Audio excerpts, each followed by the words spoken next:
Are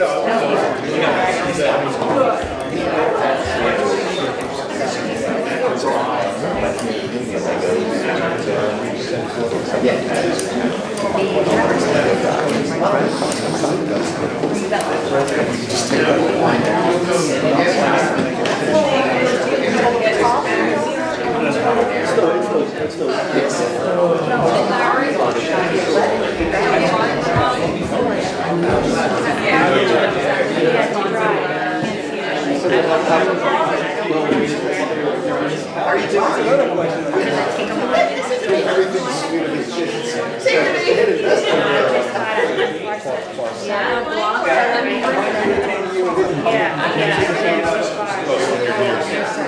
yes. I would try to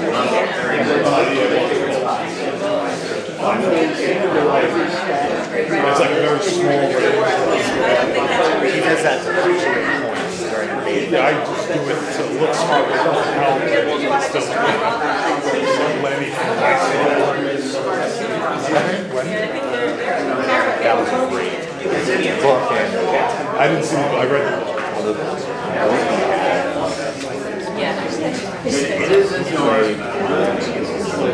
Was it Peter Fonda? I mean, it's been 3 years.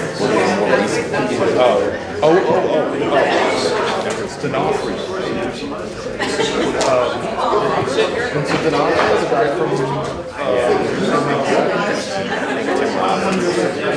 I don't know.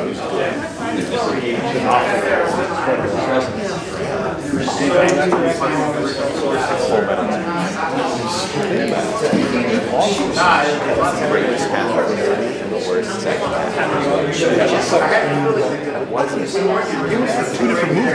Like, I don't know why they made one movie.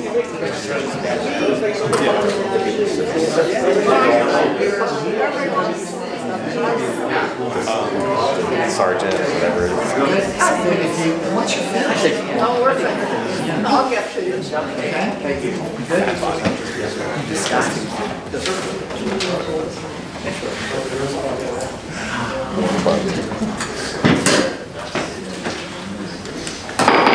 Good morning. I'd like to call this March meeting of the Policy Implementation Committee to order. It's our first meeting in the spring this year. There is hope, renewal, reason to be cheery today.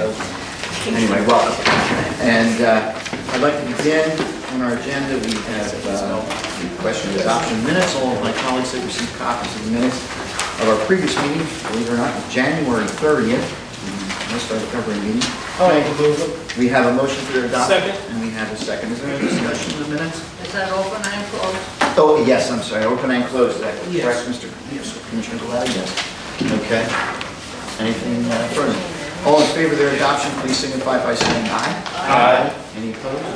Any abstentions? Okay, the minutes of the meeting are approved.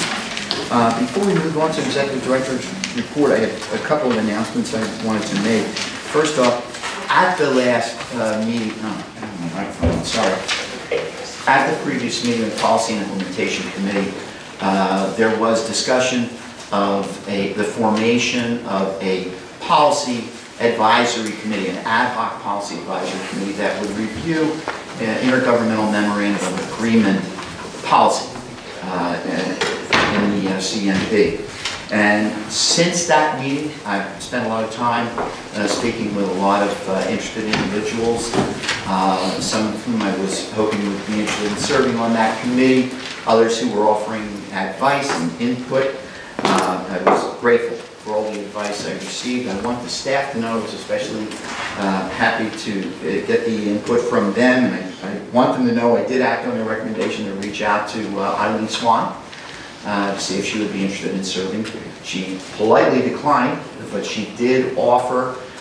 She said if the committee were interested, she'd be very happy to come and speak to the committee and offer and the information that she might have that could be of use to the committee. Anyway, to come to the conclusion, let me say I did receive the consent from 7 people who agreed to serve on the committee plus 2 alternates, and those individuals are Commissioner Ashman, who will chair the committee, Commissioner Galata, Commissioner Lloyd, Also Commissioner McGlinchey, who could not be with us today. And then there are 3 members that I was interested in having from outside of the commission to give us the perspective of, that maybe we as commissioners don't have. That would be a representative from the Pinelands Municipal Council. Chairman and Mayor Picolicki is going to designate as someone who will serve on the committee.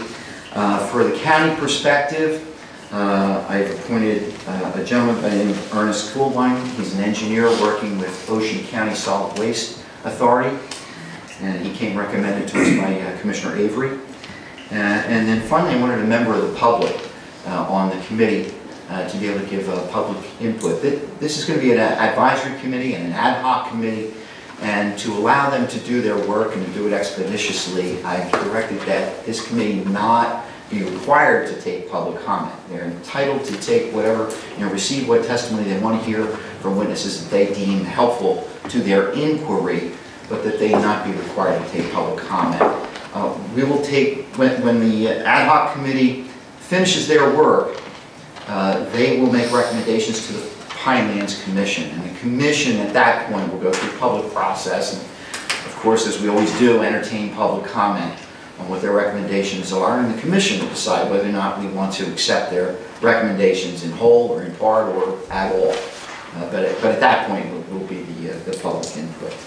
All right, but oh, I'm sorry, I didn't mean the representative from the public who will serve on the committee will be Fred Akers. Fred has consented to serve. I've also designated 2 alternate members to this committee who would serve in the event of absence of the regular member. The first one would be Commissioner Alan Avery, and the second alternate would be Arnold Fishman, also a member of the public. So I will defer to Commissioner Ashman to set a meeting schedule for that committee, and so she'll be reaching out to the other committee members and setting that up and arranging those meetings, which will happen here. And obviously the public can attend. I just don't want to bog them down with a lot of time spent for comment. I want them to focus on their work. Okay, so that's the item on the MOA Policy Advisory Committee. Also, Commissioner Ed McGlinchey, who couldn't be with us today, asked that this committee consider something that he requested at a previous Pinelands Commission meeting, and that is he would like to see formation of an agriculture committee that would focus on issues that touch upon agriculture when they arise here. Now, currently, those normally are brought here at the Policy Implementation Committee, so it would be a question. Good morning, Mr. Jackson. Good to see you. It would be a question of removing those items from this agenda and putting them on the agenda of the new committee. What I'd like to do is, I promised Commissioner McGlinchey, is to have some discussion of it. I don't expect to take action on it today, but we can have some discussion of this concept. I'll add that to the agenda after point number 4 and right before public comment. All right, so those are my announcements. I guess if we could turn to the Executive Director. Okay, we're going to go with the agenda, and the first thing on the agenda is the Franklin Township Ordinance. Sorry. Okay. Going to the agenda, first thing on the agenda is the Franklin Township Ordinance. So we have another sign ordinance for you today. You've seen a series of these from various municipalities over the last year or two. Franklin adopted a fairly comprehensive sign ordinance, and notably for the Commission's purposes, it does permit what I'll just refer to as digital signs. They call them changeable message signs, digital message boards. There's a number of different references in the ordinance, but they are essentially digital signs where the pictures change, words scroll, all of the issues that we've talked about before. So the Franklin ordinance permits these signs, not as billboards, not as off-site billboards, commercial signs, but these are on-site signs for businesses or schools or churches. They're on-site signs. And in Franklin, the Pinelands portion of Franklin is all either agricultural production area or rural development area. The ordinance would permit these types of signs in all of Franklin's Pineland zones, residential, commercial, industrial, getting somewhere in the rural development area where you would expect to see some of that zoning. So, in keeping with what the Commission has done with prior municipal ordinances, we've been allowing these digital signs to be located in the growth areas, regional growth areas, Pinelands Town, Pinelands Villages, but not outside those areas, given the current language and limitations of your rules. So our recommendation is that approach be followed here for the Franklin ordinance as well. So we're recommending a conditional certification that the ordinance be amended so that these digital signs are not permitted in the agricultural production and rural development zones. We did have a public hearing, although no one testified at the hearing. We did have 2 written comments that were received. They're attached to your report. Both of the commenters essentially recommend the same thing, that these signs not be allowed. There's some other issues mentioned, which we address in the report, which is more of the what's the commission going to do with the sign issue in general. And as you know, that is one of the plan review items. We are working on that. We have someone working on doing a study and some research on digital signs, and when that's ready, we'll come back to this committee with recommendations. But in the interim, you know, we have to use the regulations that you have in place right now, and we don't believe that they can be stretched far enough to allow this type of sign outside the growth areas. So the recommendation is for conditional certification, and as a result of that, because Franklin is all agricultural production and rural development area, this type of sign would not be permitted in the Pinelands portion of Franklin. For now, at least, until the commission either makes adopts some different regulations, or we reach a different conclusion. But that's our recommendation for now. Susan, how many businesses would you reckon that this would affect that are in the RD that would need to? Right. We did that in Monroe, where it was a very specific area. Here you're talking about the entire Pinelands portion of Franklin. So we did not do an analysis. There are some, there are some, at least one major road that runs through there. Most of the development of Franklin is outside the Pinelands area. The Pinelands portion is fairly rural. And so we did not look specifically and count existing businesses in this case. I don't think it's a large number, but certainly there would be some. And there's also churches, schools, institutional uses which should be affected as well. Any other commissioners? I think this is really based on previous items in the CMP, the scenic highways. So that's what we're basing Correct, on. yeah, the sign standards in the CMP are part of your scenic management program. It's not a safety issue, it's not really an environmental issue. We're talking about wetlands here. We're talking about the scenic standards. CMP doesn't allow signs that change picture or move or do anything to attract attention in that way.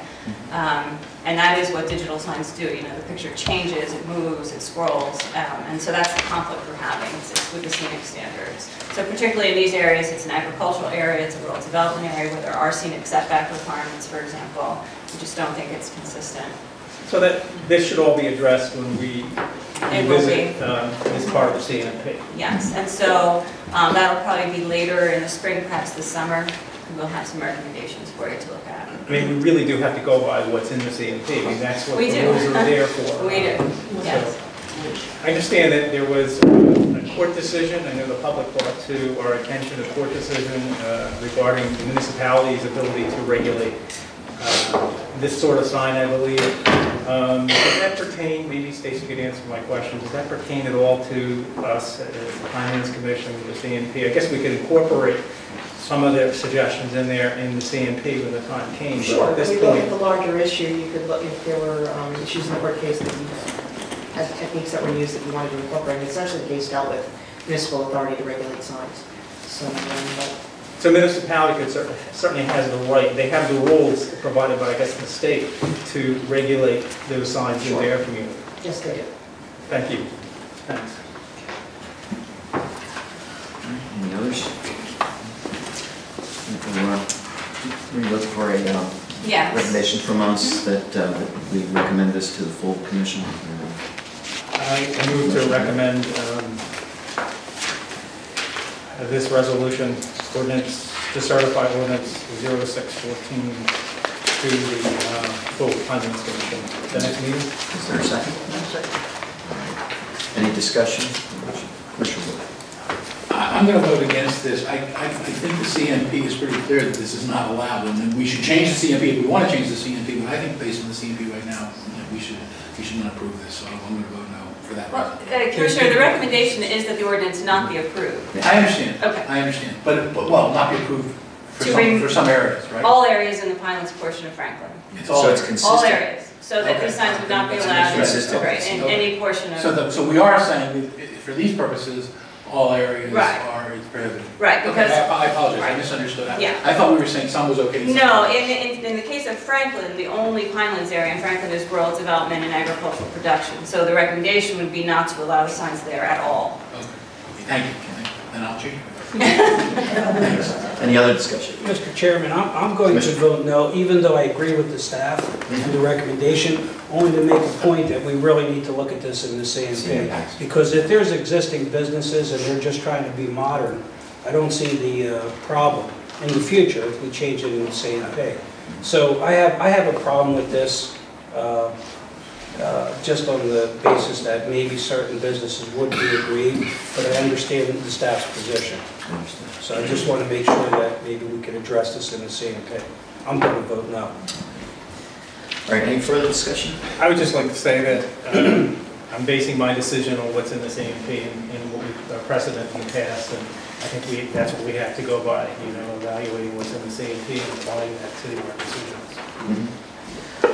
I think we agree with that. I mean, to the extent that this is fully consistent with CMP. Yes. It's, but I also understand Commissioner Letta's position. I imagine we'll have a full discussion on that Hopefully, at yes. the commission meeting. All right, all in favor of the adoption of the motion to recommend this to the commission, please say aye. Aye. Any opposed? Nay. Any abstentions? All right, the matter will be recommended to the commission. Okay. Next, discussion. Right, so, we are proceeding in many avenues to implement and move ahead with the recommendations at plan review. Today we're going to have a presentation on the Black Run watershed, which is one of them, signs is one of them. So these things are going to start to funnel up as we move along to try to implement recommendations from plan review. So I'll call to Shanklin to run us through a presentation of Black Run with Susan and Larry Turner as necessary. Good morning, Commissioners. This morning I'm here to talk to you about the Black Run rule proposal, which is one of the recommendations of your 2014 plan review.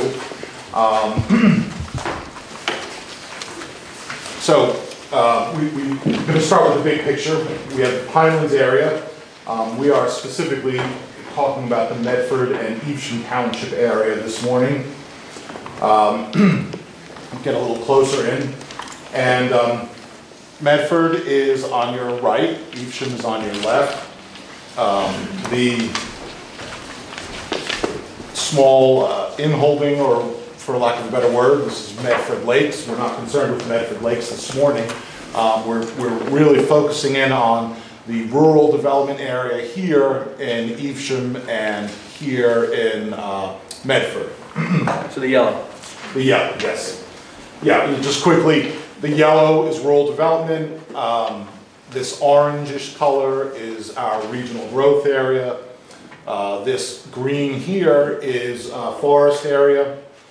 The light, almost turquoise, or what I would call turquoise, that is preservation area district. And then this green here is special agricultural production area. And you can see a very small triangle right there of agricultural production area. But as Commissioner Erlen said, we're focusing in on the yellow this morning. Just to give you a little bit of an idea of what's going on the ground, you can see that development is very heavy and dense, intense around the periphery of the Pinelands area. As you enter the Pinelands area, it reduces significantly. You do see some relatively heavy development up here in Medford's regional growth area along Route 70, but in the area that we're going to be looking at this morning, you can see that this is almost all entirely forested, and that is why we're taking another look at this. So, Well, what are some of the roads that go through that area? let's see. This is, I believe, Route 70. I don't know if you can see that there. It runs just along our Pinelands area boundary. I believe that this is Route 73 right here. No? Right. No, Medford Lakes Oh, is yeah, here. Evesham, that's right. I believe it. That is 73. That's correct. Yeah, okay, so that's 73. In terms of significant roads within Medford and Evesham, I'm not sure that there are any roads in the southern region that people outside of the area would be familiar with. Okay, I think that covers it. Kettle Run? Yeah, that might be a good. Okay, well, so Kettle Run is in this general area here.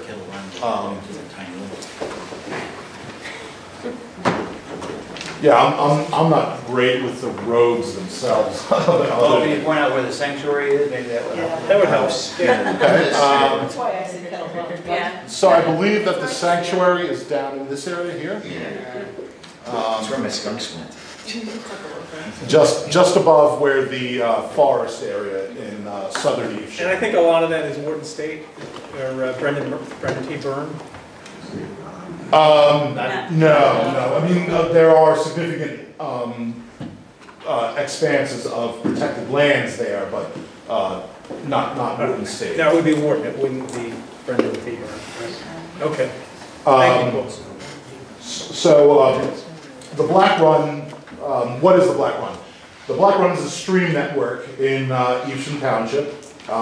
It is considered to be a pristine, characteristic Pinelands waters. It is the extent of altered land within the Black Run watershed is such that the waters themselves are still considered to be characteristic Pinelands waters, unaltered by the extent of development. The Black Run is also the name of the watershed, that is to say all of the land which drains into the Black Run itself. The watershed is notable for having a great expanse of Pinelands habitat with high ecological integrity value. There are significant T&E species habitat within the watershed. In the uplands, you have northern pine snake habitat, as well as timber rattlesnake habitat. In the wetlands portions, you have timber rattlesnake, barred owl, and swamp pink. So again, we're back to the map. I'm going to take a little bit of a closer look at Evesham. Here you have highlighted the Black Run stream network. It's essentially two branches that conjoin around here. These are the headwaters of the Black Run. The Black Run runs somewhat counterintuitively northward. And from here it runs along this way and then empties out. It joins the Rancocas and then empties out into the Delaware River, which would be somewhere over on this general area. Is the entire area there part of the watershed? I mean, all of the yellow and... Oh, here, that blue line there surrounding the two streams is what is considered to be the Black Run watershed. So you can, and again, just to sort of illustrate the extent of the development within the Black Run watershed, you can see that it is currently almost entirely forested. You do have some small development up here. It's relatively low density, but for the majority of the Black Run watershed, it's undeveloped, and especially where the headwaters are. So, why protect the Black Run? Why afford it additional protections beyond what it currently has? So, it is important, in staff's opinion, to preserve the Black Run, its headwaters, and its watershed in its current undisturbed or nearly undisturbed state. Doing so also preserves a headwaters of the Rancocas. Providing additional protection to the Black Run watershed area will provide additional protections to threatened and endangered plant and animal species habitat. It will also provide ancillary protection to other permanently protected lands in the area, some publicly owned, some quasi-publicly owned. And it will provide some additional protection for cultural resources, both historic and prehistoric, which are anticipated in the area. So again, here's the Black Run stream, the watershed with the stream. Now I want to look at the ecological integrity scores. This slide here shows, in black you have altered land. So altered land in this case can either be developed or it can be agriculture, one or the other. Upland agriculture, primarily. Yes, sorry, upland agriculture primarily. The red, which you see only scattered in a few spots, is very low integrity, very low ecological integrity habitat. The green that runs through here is what is considered to be high ecological integrity scores. So this band here that begins in sort of the northern part of Evesham Township, stretches on down south and joins this large area of green here is what we're focusing on today. From about here over, this green is protected as part of the preservation area district or the forest area. The remainder of, I'm sorry. Nothing. Oh, I thought somebody wanted to say something. I think it was Larry. Larry's heckling. Yeah. So most of the southern, most of the habitat in the southern portion that you see depicted as high integrity is already protected. It's the area up here that we are particularly concerned with. You'll see in this area there are quite extensive permanently protected lands. Again, some of it privately owned, some of it publicly. This here, you have some, this is mostly the Black Run Preserve, which is a 1,300 acre preserve in Evesham Township. But you do have other publicly protected lands in here as well, and it stretches over here as well. So what entity owns the Black Run Preserve? I believe the Black Run Preserve is owned by the township, but it is operated by a not-for-profit organization called something along the lines of the Black Run Preserve Association. Do you know whether it was purchased through state or county funds? That I don't know. The reason I ask is because I know the county has been interested in Rancocas for a lot of years, the water quality in the Rancocas. And Rancocas, of course, gets water from a lot of municipalities in and outside of the Pinelands. I would think that the county would be interested in preserving the water quality here to continue to preserve the quality of the Rancocas. That's just the point I wanted to make. Rick, there's some special circumstances for most of this. That you see the big developed area just to the north of the preserve, that's King's Grant. And so the bottom portion was some portion of King's Grant, which was ultimately turned over to the township. So they did not purchase it, per se. It was So it's that many years ago. And then the thing that sticks off the far bottom was a small airport called Arrowhead. And they picked that up along the way, too. So this has not been part of an open space initiative. I mean, some of the lands further south and over, the big public lands are Wharton State Forest. In Medford, but not in Evesham. So that's where you have more of the public ownership, and some of the little pieces along there have been picked up through public initiatives. But the Black Run Preserve is sort of special. It came about through a different kind of unique circumstance. Yes, and just so you know, the land with regard to Arrowhead, or King's Grant 2 and Arrowhead have been deed restricted by the town. Thank you.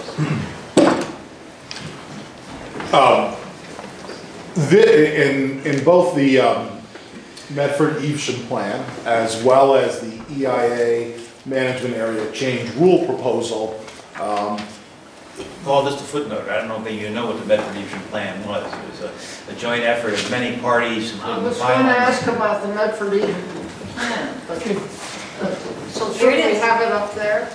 Yes, the recommendations in here are consistent with the plan. The plan was completed in 2006. 2006. Been a while. And it hasn't been implemented. That's one of the issues that is prompting our action here. Is our concern is that it needs to be implemented, and then we feel we should take the leadership role in implementing it. Yeah, we had a little trouble agreeing. The plan was a multi-pronged, multi-year effort to look at the whole area, and they didn't at that time envision the management area change, so it's very complicated. If you ever read the plan, you're going to get a lesson in innovations in zoning, I would call it. This is a much simpler approach, much clearer cut, we believe, and with the same goal in end, is to preserve the What landscape. you're saying, though, is that the idea of protecting this particular piece agrees with the plan that we did. Absolutely. Absolutely. Absolutely. It's a slightly different way of doing it. It's No, I simpler way, understand that, but the end result would be the same. Right. Same area, same goals, yeah.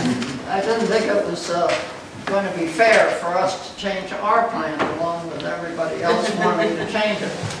It's all consistent. This plan is on the website, I assume? It is, I think I and remember yes, seeing it. and we do have some hard copies of the report. I mean, it's a big fat report. There's a lot of data in here. There's a lot of recommendations, not just zoning recommendations, but acquisition and backyard habitat and a whole variety of things, some of which have been done. The zoning piece has been a tougher thing to accomplish. And so I think what Larry's saying is that it's probably better for the commission to implement that than to continue to wait for the municipalities to try and do it themselves. What's But we'll the get hang there. up? Is it Well, funding? we'll show you Oh, when we okay. get to. Sorry. Sorry. Just one last footnote, the commission did endorse the plan Yes. back in 2006 or whatever. Okay. Along with three others. yes, so what you see outlined in purple was the area that the Medford-Evesham plan focused on. Their specific recommendations differ slightly from what we're presenting today. That's because of the constraints of municipal action that do not similarly constrain the commission, but we'll get to that in a little bit. The specific shape is the shape that was recommended in the management area change rule proposal, which was which ultimately 2009. received the, I'm sorry? 2009, this committee considered it and endorsed it in a vote, I think 5-4 or something like that, or 4-3, and it did not go forward at that time. Yes. Never went to the full commission, Larry? Is that- Never went to full commission. It was during the transition between the governors, and there was some feeling that we needed to wait until the transition was completed, and I guess we're still waiting. Okay, this is completed. Showing your age, Larry. Yes.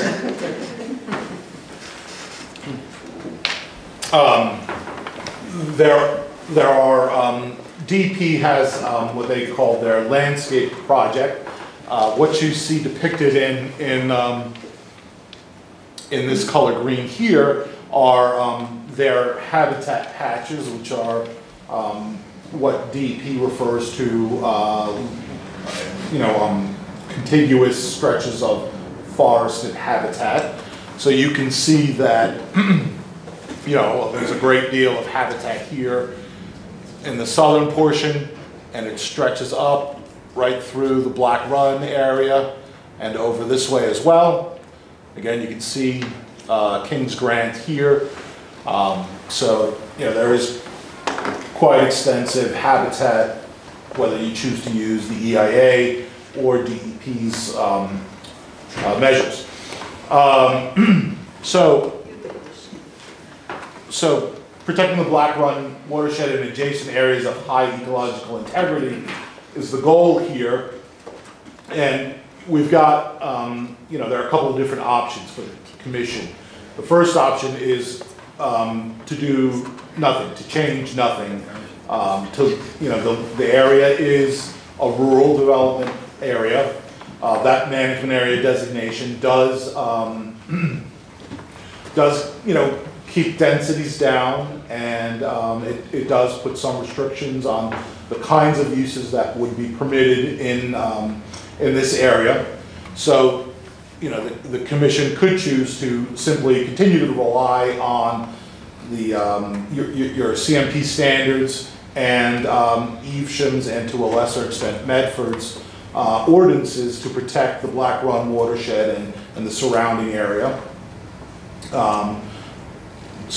More specifically, you have the mandatory clustering provisions, as well as the RDA densities. In this case, in Evesham Township, you have a range of permitted densities from 1 unit per 3.2 acres, all the way up to 1 unit, or I should say all the way down to 1 acre per 10 acres. Option 2 is to expand the existing forest area. You'll remember that there was a small forest area in the southernmost portion of Evesham Township. So this proposal here would be to expand that forest area northward to include areas of high ecological integrity between it and the Black Run watershed, as well as the Black Run watershed itself. So this would entail redesignating approximately 4,000 acres within mostly Evesham Township, but also Medford Township, redesignating that from its current rural development area to a forest area.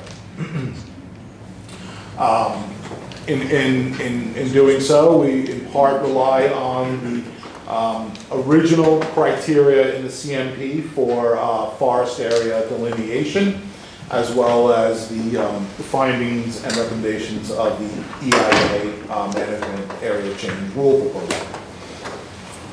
This would effectively decrease permitted densities within the former rural development area to approximately 1 dwelling unit per 25 acres. And it would include virtually all of the public and permanently protected lands in the area as well. Just to quickly go through the original CMP standards for forest area designation. Forest areas were supposed to include ecologically critical areas. Let me just pause for a second. Ecologically critical areas is sort of a term of art used in the CMP itself. In order to qualify as an ecologically critical area, the CMP had 17 standards for that as well. For brevity's sake, I'm going to skip going through those. But so we have ecologically critical areas, undisturbed watersheds, and the Black Run watershed certainly qualifies as an undisturbed watershed. Wetlands, areas of cranberry cultivation or areas draining there too. Areas of deep aquifer recharge, unique resources, and there were 3 specific areas identified as unique resources in the CMP, none of which are implicated here. As well as areas of public lands managed for resource protection or recreation, and that's present here as well. In fact, all that's in red are present within the area that we're discussing this morning. The primary reason the area was not designated as a forest area at the time of the adoption was because of the presence of the township's landfill in the area, which at the time was believed to have a much more deleterious effect on the watershed and the habitat than we now currently believe that it does. Not to say that all landfills are as innocuous as this landfill, but because of the content of this particular landfill, it is not substantially degraded the area at this time. What's the content of the landfill? I believe it's a lot of it was vegetative matter. It's a normal municipal one, and it just hasn't shown up.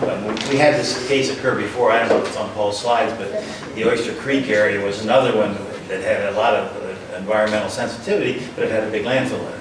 So that was another one that was rural, and then a few years ago, the commission redesignated that forest area because we're finding these landfills, although they do have water quality implications, have not had the implication for the change, that a forest area should be not a forest area.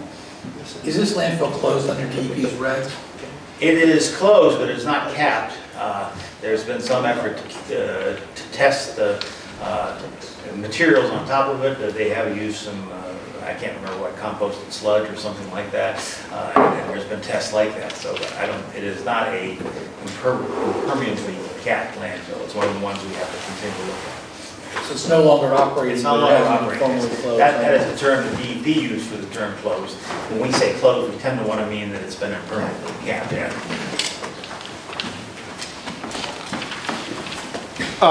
So what you have here on the board is the general shape of what we are proposing for the new forest area.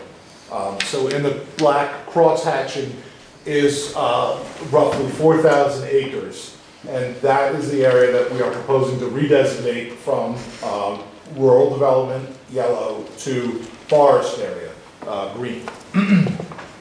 Now I'm going to go through some of the same slides we just went through just to show you how this captures the important portions of Medford and Evesham. So here again is just the aerial. And you can see Kings Grant here, relatively dense development. It's been excluded. You have a large golf course here, which has also been excluded. And if it's a bit difficult to see, but you can see through the cross hatching to see that the underlying area is almost entirely forested with no development whatsoever. Here's the ecological integrity slide we looked at earlier. Again, the areas in green are what we consider to be high ecological integrity, and in purple you can see the proposed new forest area. It captures the areas of high ecological integrity that lie outside of the already protected portions. This area here is Arrowhaven, is the former Arrowhaven airport, excuse me. Here are the permanently protected lands in the area, and again, with the proposed forest area, so you can see that we're picking up all of the Black Run Preserve, and as well as all of these protected lands here that adjoin the already protected lands in the south. Well, just to say, I want to point out, it also creates a linkage between the major protected lands to the east and this heart of the Black Run. It connects them contiguously, so we have a forested corridor, and in theory you can have species migrate, etc. Looking at the area of concern of the Medford Evesham plan and the EIA management area change rule proposal, we superimposed our proposed forest area on top. You can see that they are virtually identical. Again, DEP's landscape project, and you can see how the proposed forest area captures these large habitat patches, and then would provide, contiguity with the existing protected lands in the south.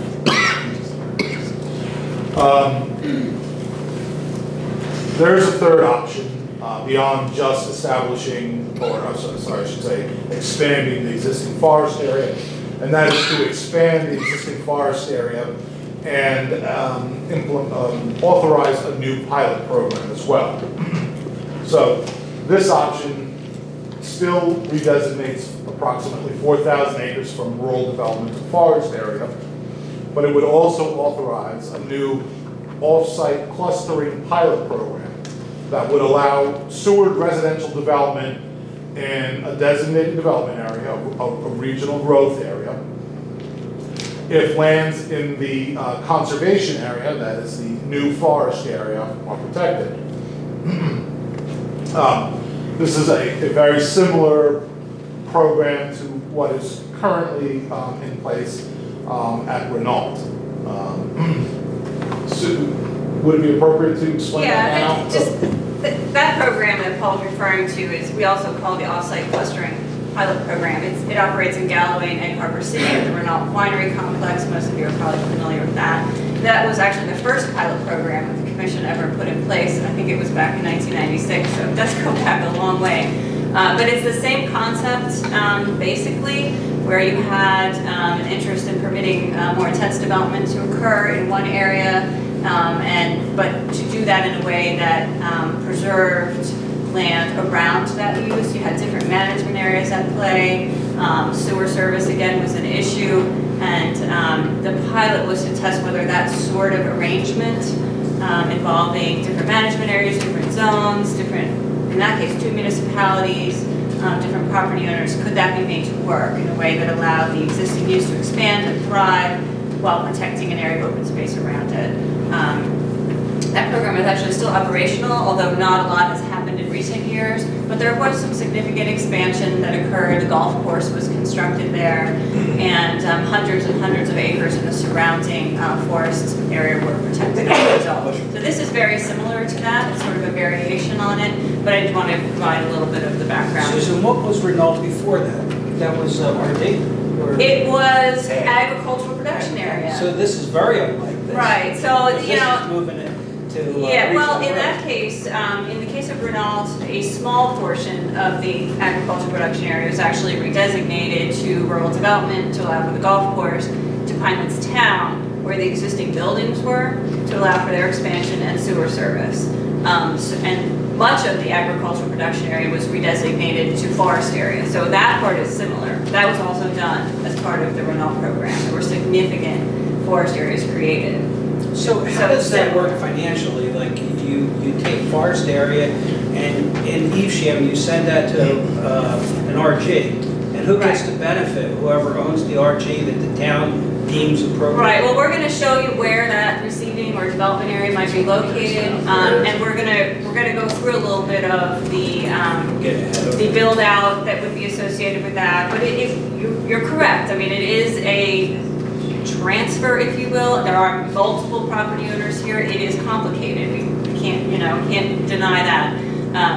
And Paul's going to show you a little bit more of the detail of how the development area and the conservation areas would work.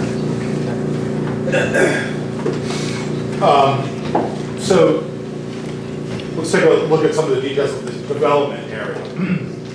So this is an area that will be approximately 175 acres on Evesham's border with Voorhees Township. Voorhees Township is just outside of the Pinelands area. The current management area is rural development area. The zoning permits one dwelling unit per 3.2 acres, and based on the zoning and 175 acres, the current build-up for the area is approximately 55 dwelling units. As part of this option 3 proposal, the rural development area would become a regional growth area, and density would be increased to approximately 2 dwelling units per acre, allowing for up to 325 units within this new regional growth area. There would be streamlined T&E survey requirements within the area to provide property owners with some additional level of certainty with regard to their development potential. There would be no obligation for PDC use within this regional growth area. One important thing to note, and we'll get into it a little bit later, is that in order to have this kind of dense development, you do need sewer service to the development area, which is not currently available. Conservation area, the other side of the equation, this is the new proposed expanded, I should say, forest area. again, it's approximately 4,000 acres. Approximately 2,300 of those acres are already protected. There are 17 acres privately owned. Some of them have been partially developed. The vast majority has not been developed. The current management area, as we've already talked about, is rural development area with the zoning permitted densities from as low as 1 unit per 10 acres up to 1 unit per 3.2 acres. The current build out is estimated to be somewhere around 325 dwelling units. Proposed management area is forest area, 1 dwelling unit per 25 acres. So that would permit somewhere around 70 units as opposed to 325 units. One of the reasons why this off-site clustering program is an important thing to consider is that you do have some rather significant land holdings of individual entities in the area. So in light gray on the board, you have lands that are owned by a single individual, and in black, you have some additional lands that are owned by an entity that is legally distinct from that individual, but related to that individual. So, when you look at the new forest area, you do see that a great deal of land is being redesignated from rural development to forest area, and it does heavily impact this landowner as well as other landowners in the area. The potential receiving area, it really shouldn't be receiving area, I should say development area, would be somewhere along the Voorhees-Evesham border. Along here. This area would be an appropriate location for it. It's not necessarily the only location, and the final location and size, shape, that sort of thing would have to be determined with Evesham Township and the commission together. Paul, how many acres does those two landowners own?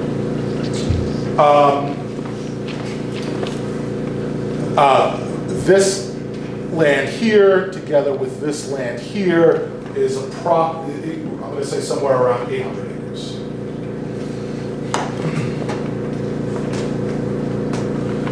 So, again, just showing you the development area versus the conservation area. And just to give you a general idea, this is how off-site clustering would work. The development rights within the conservation area would get transferred into the development area. And the basic idea is that there would be no net change in the amount of development that would occur. The change would be to where that development occurs. So we're going to push it into an area where it is it would be less impactful on the habitat, and in doing so, we protect the ecologically sensitive Black Run corridor. Does the landowner own that developed area, or almost a lot of it, or what? That one landowner who owns approximately 800 acres owns a portion of the proposed development area. He also owns lands to the north of it as well. So he owns some, but not all. Is that Route 73 there, right over there as well? 73 would be just a little bit outside here, not far. That area in Voorhees is totally developed. If you look at the aerials, it's one of the most stark boundaries between the non-pinelands and the pinelands that exist. You can see the line actually. Yeah. So why a pilot program? We've already discussed this a bit, but there are a couple things. It's to test whether the Commission's land conservation goals can be met through off-site clustering between management areas. The CMP already includes provisions for density transfer within management areas. This would be between two different management areas. To allow protection of the land in the forest area to replace the normal obligation to use PVCs in the regional growth area. Because this, as we mentioned earlier, this new regional growth area would not have a PVC obligation associated with it. And here's something that we haven't discussed specifically, but the pilot program is necessary to allow sewer service to the designated development area. There are a couple options to address the area's lack of sewer, I'll say wastewater infrastructure. It might be possible to build a plant right within the development area to process the wastewater from the area. If that's the case, that would take approximately 5 acres based on the anticipated extent of development there. Would the discharge go to the Black Run? No. The development area would be outside of the Black Run, and the discharge would be outside of the Black Run as well.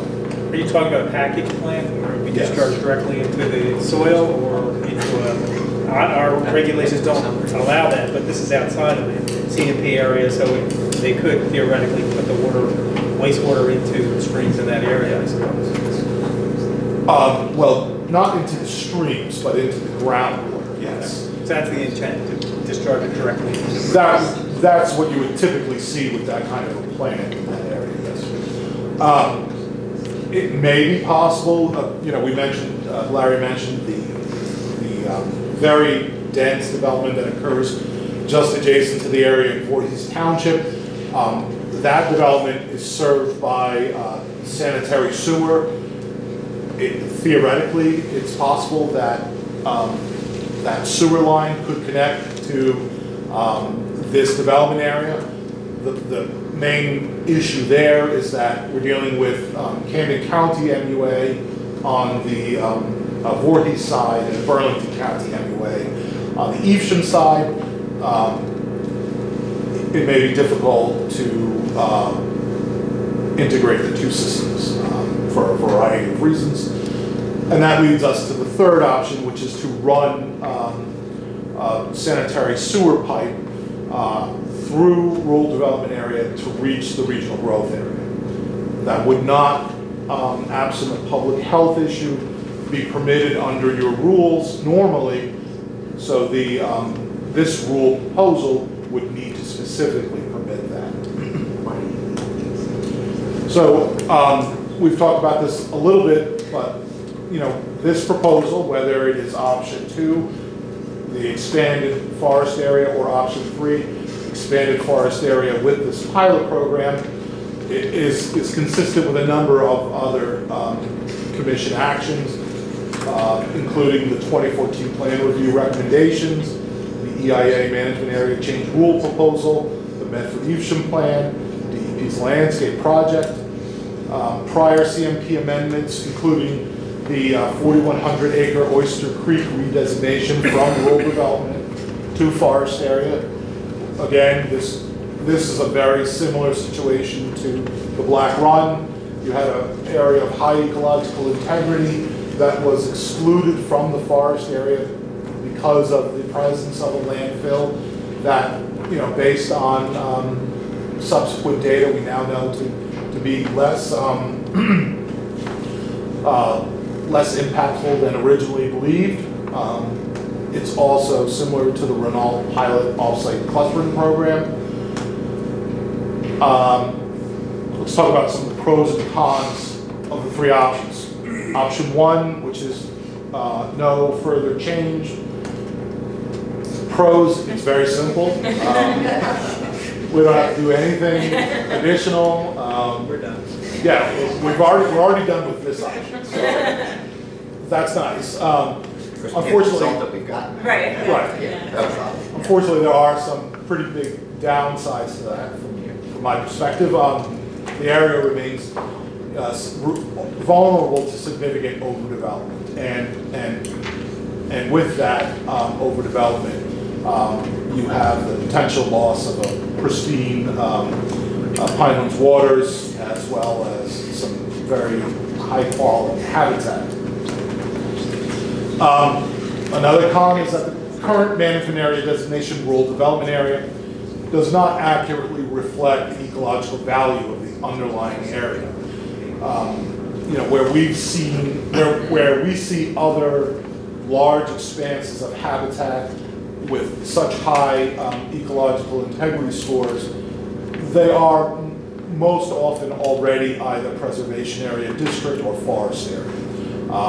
So to leave these 4,000 acres as rural development area is not entirely consistent with the ecological value of the underlying area. Another con of leaving it rural development is that it continues to create unrealistic development expectations for property owners within the 4,000 acres. On paper, the area looks developable. However, because of the known presence of T&E species, the extensive wetlands, the actual development potential is probably much lower than what it looks like. So, we're saying 325 units. In reality, it's probably much lower than that. Let's talk about option 2, expanding the forest area. The pros of just expanding the forest area without the without the pilot program is that it's conceptually a very simple concept.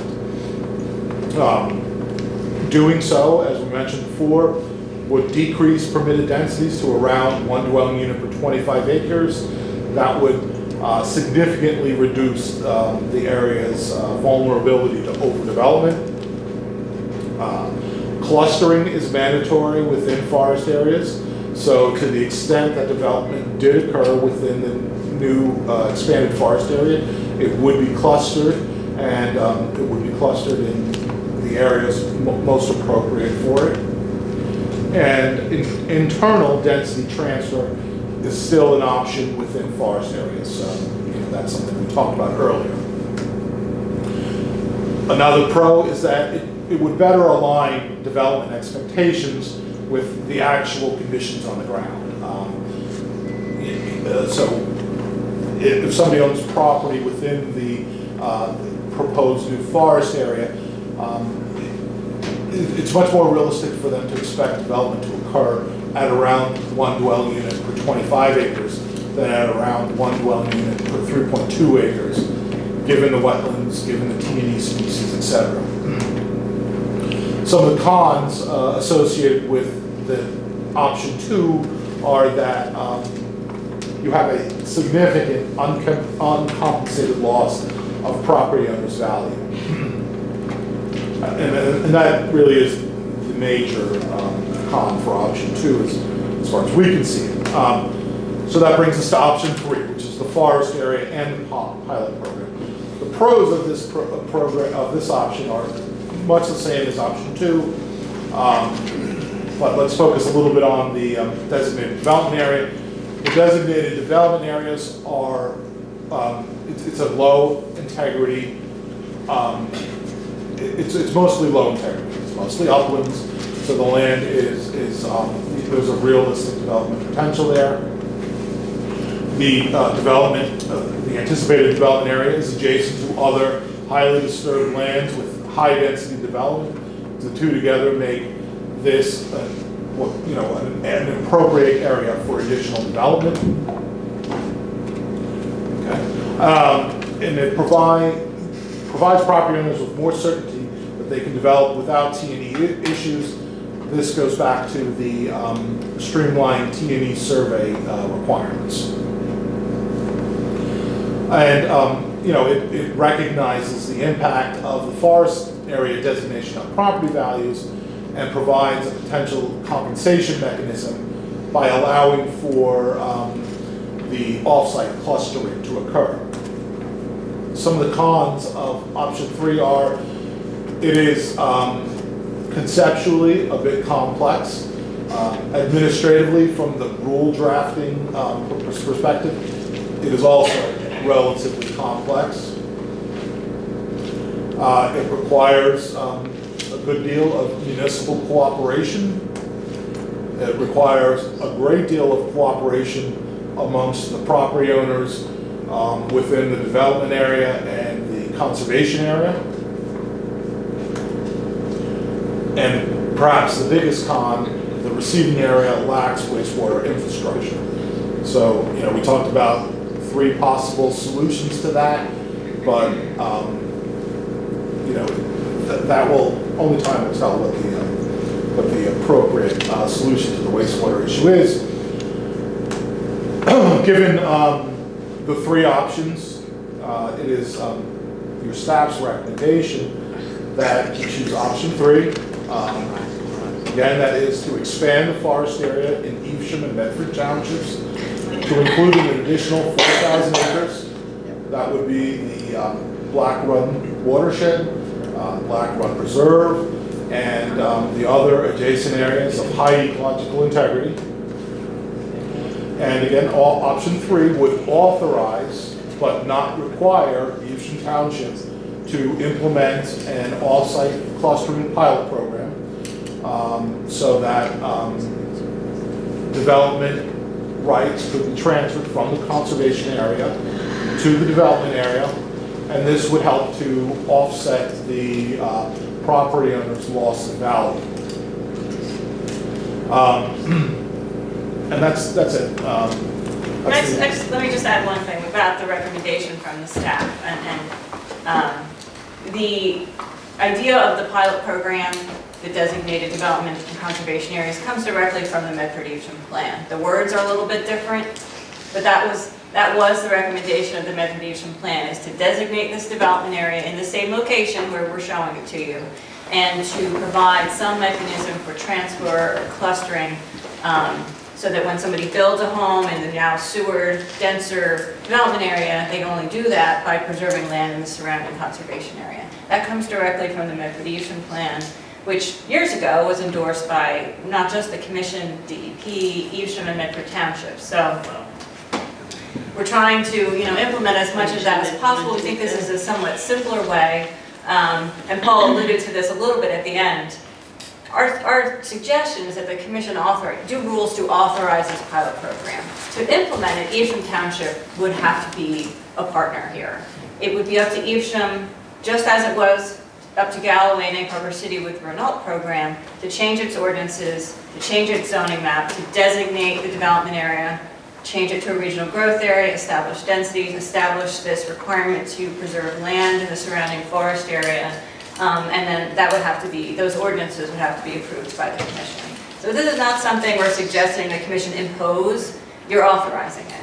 It's a pilot program. It would be an interesting way of testing to see whether this sort of thing could work. Could we use this to channel development into the most appropriate location in this area? Lots of different people and players would have to be involved here. But we do suggest that it's a worthwhile effort. And we think it's important that as part of that, the area, the 4,000 acres, be redesignated to forest area. That's sort of the starting point. That needs to be done first, because the pilot would be an option. And it may never happen, given all the complexities and the different people involved. But to provide the area with the level of protection that it deserves as a forest area, we think that part the Commission should do first, and then at the same time authorize the pilot program, which may not be implemented for years later, but at least it would be an option. It would be there for Evesham to consider. I also wanted to add one thing, and that was, I don't know if it's obvious to you or not, but the difference between 2 and 3, in 2 you get the forest area, but you'll get multiple clusters. Instead of getting, each, you have to cluster. But if you have different properties, you'll get clusters, and so those 70 development units could get scattered over the area. Whereas option 3 says take all the units plus more and put them in one place. So rather than having multiple clusters that you will get in option 2, at least 3 gives us the potential. Not the hope, not the surety or anything like that, but the potential that we'll take the units and put them in one place. And that is powerful to us. The issue of landowner compensation is also a lot side. Commissioners? I have a couple of questions. One being, does Evesham or Medford use any of the water in the Black Run for a water supply? Do you know? Is there any municipal water supply coming? Not that I know of. Its wells are further north, I believe, just as its sewage treatment facilities are further north. And my other question is, do we have any other cases where we've streamlined the T&E standards in the CMP? I'm not aware of them. Let me answer. I mean, this was recommended in the Medford Eastern Plan, by the way. So Streamlining the T&E. yes. Secondly, we did it in the Toms River corridor. So that was another one of the regional plans. That one was successful and did get implemented by the jurisdiction. And in that, there's various streamlining sections, different areas have different streamlining, but it was streamlined. Okay. And my last interest is what percentage of those areas, the area within this designated area is wetlands? What, do you know what the percentage, or is there a map that would show what part of the forest area would be wetlands? I actually do not have that data with me, but it is something that is relatively readily determinable. I can provide that with you later this afternoon if you'd like. It doesn't have to be this afternoon, but I would appreciate seeing it at some point. Is that in the environmental integrity assessment? Thank you, Ken. Well, I mean, to the extent that wetlands are considered habitat, it is, but it would not. That would not necessarily affect the integrity score. So the wetlands tend to be located towards the north, in the northern part of the Black Run. The southern part of the Black Run and the core of the single landowners is up because the flow is north. Yes, so there is a lot of uplands in this region, so that means that from that standpoint, it's much more developable than you might think. It is much more developed? Developed. Yeah. Oh, in the areas Because where the the wetlands wetlands are to is the it? north. Yeah, okay. Well, I think that's important to see. Yeah. Because it substantiates what you said, that a lot of the area is not developable because of wetlands, and this would be able to see where the development is possible. Yeah, and it also underscores one of the potential problems in that the uplands is where you would anticipate the development to occur. The uplands is where the headwaters of the Black Run are, and so if development does occur there, it's going to have the most impact on the Black Run. Where if you had it further downstream, it would be less so. But this has the potential of damaging the entire length. Do we have any indication of Evesham's current interest or non-interest in this? They're interested. They are? Yes. They were interested a couple of years ago, and they continue to be interested. Sure. Yeah, I had a couple questions. On your map that you had of the actual watershed, how much of the actual watershed itself is already preserved? Well, how much of the Black Run? Black Run watershed, yes. Is that I'm just going to pull it up here and.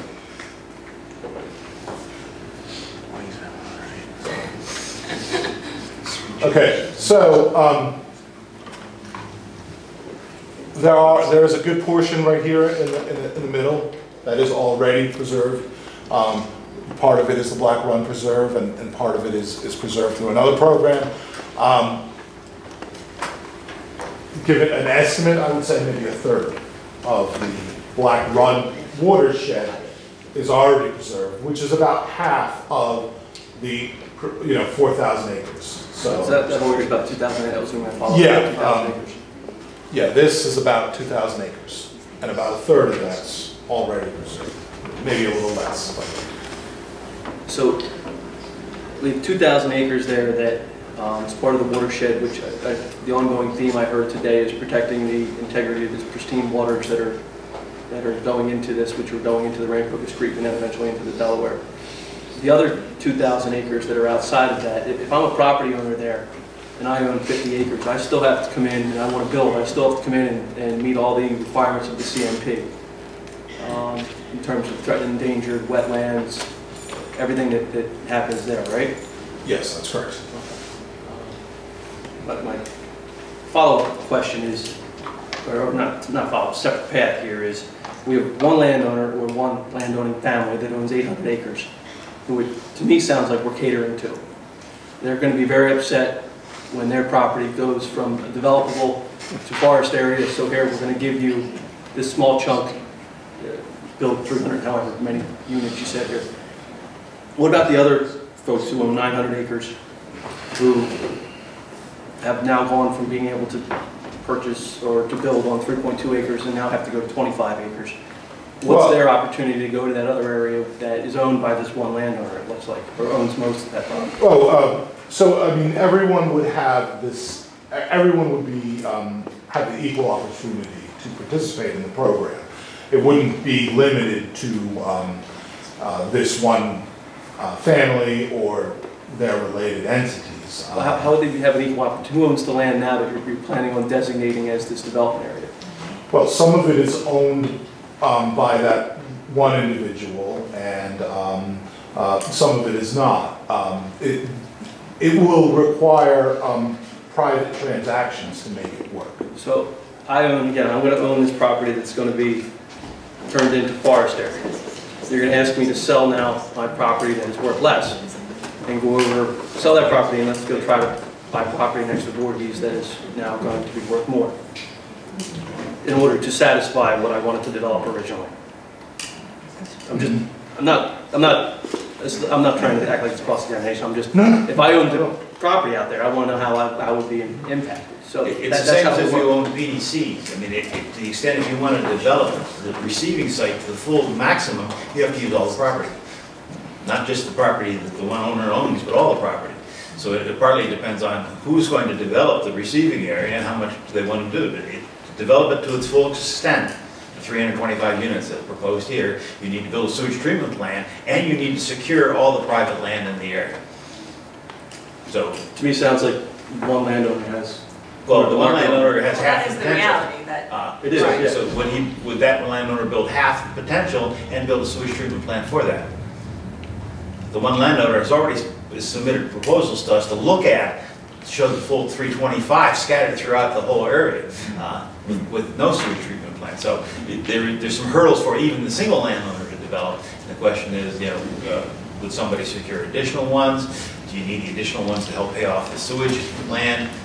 And the fact that the single landowner does not own the receiving area, owns some of it. So your question's a good one. It's just that that's part of the reason why it says complicated down at the bottom. No, I understand. it is. Yeah, we recognize that, but that's true of a regional growth area.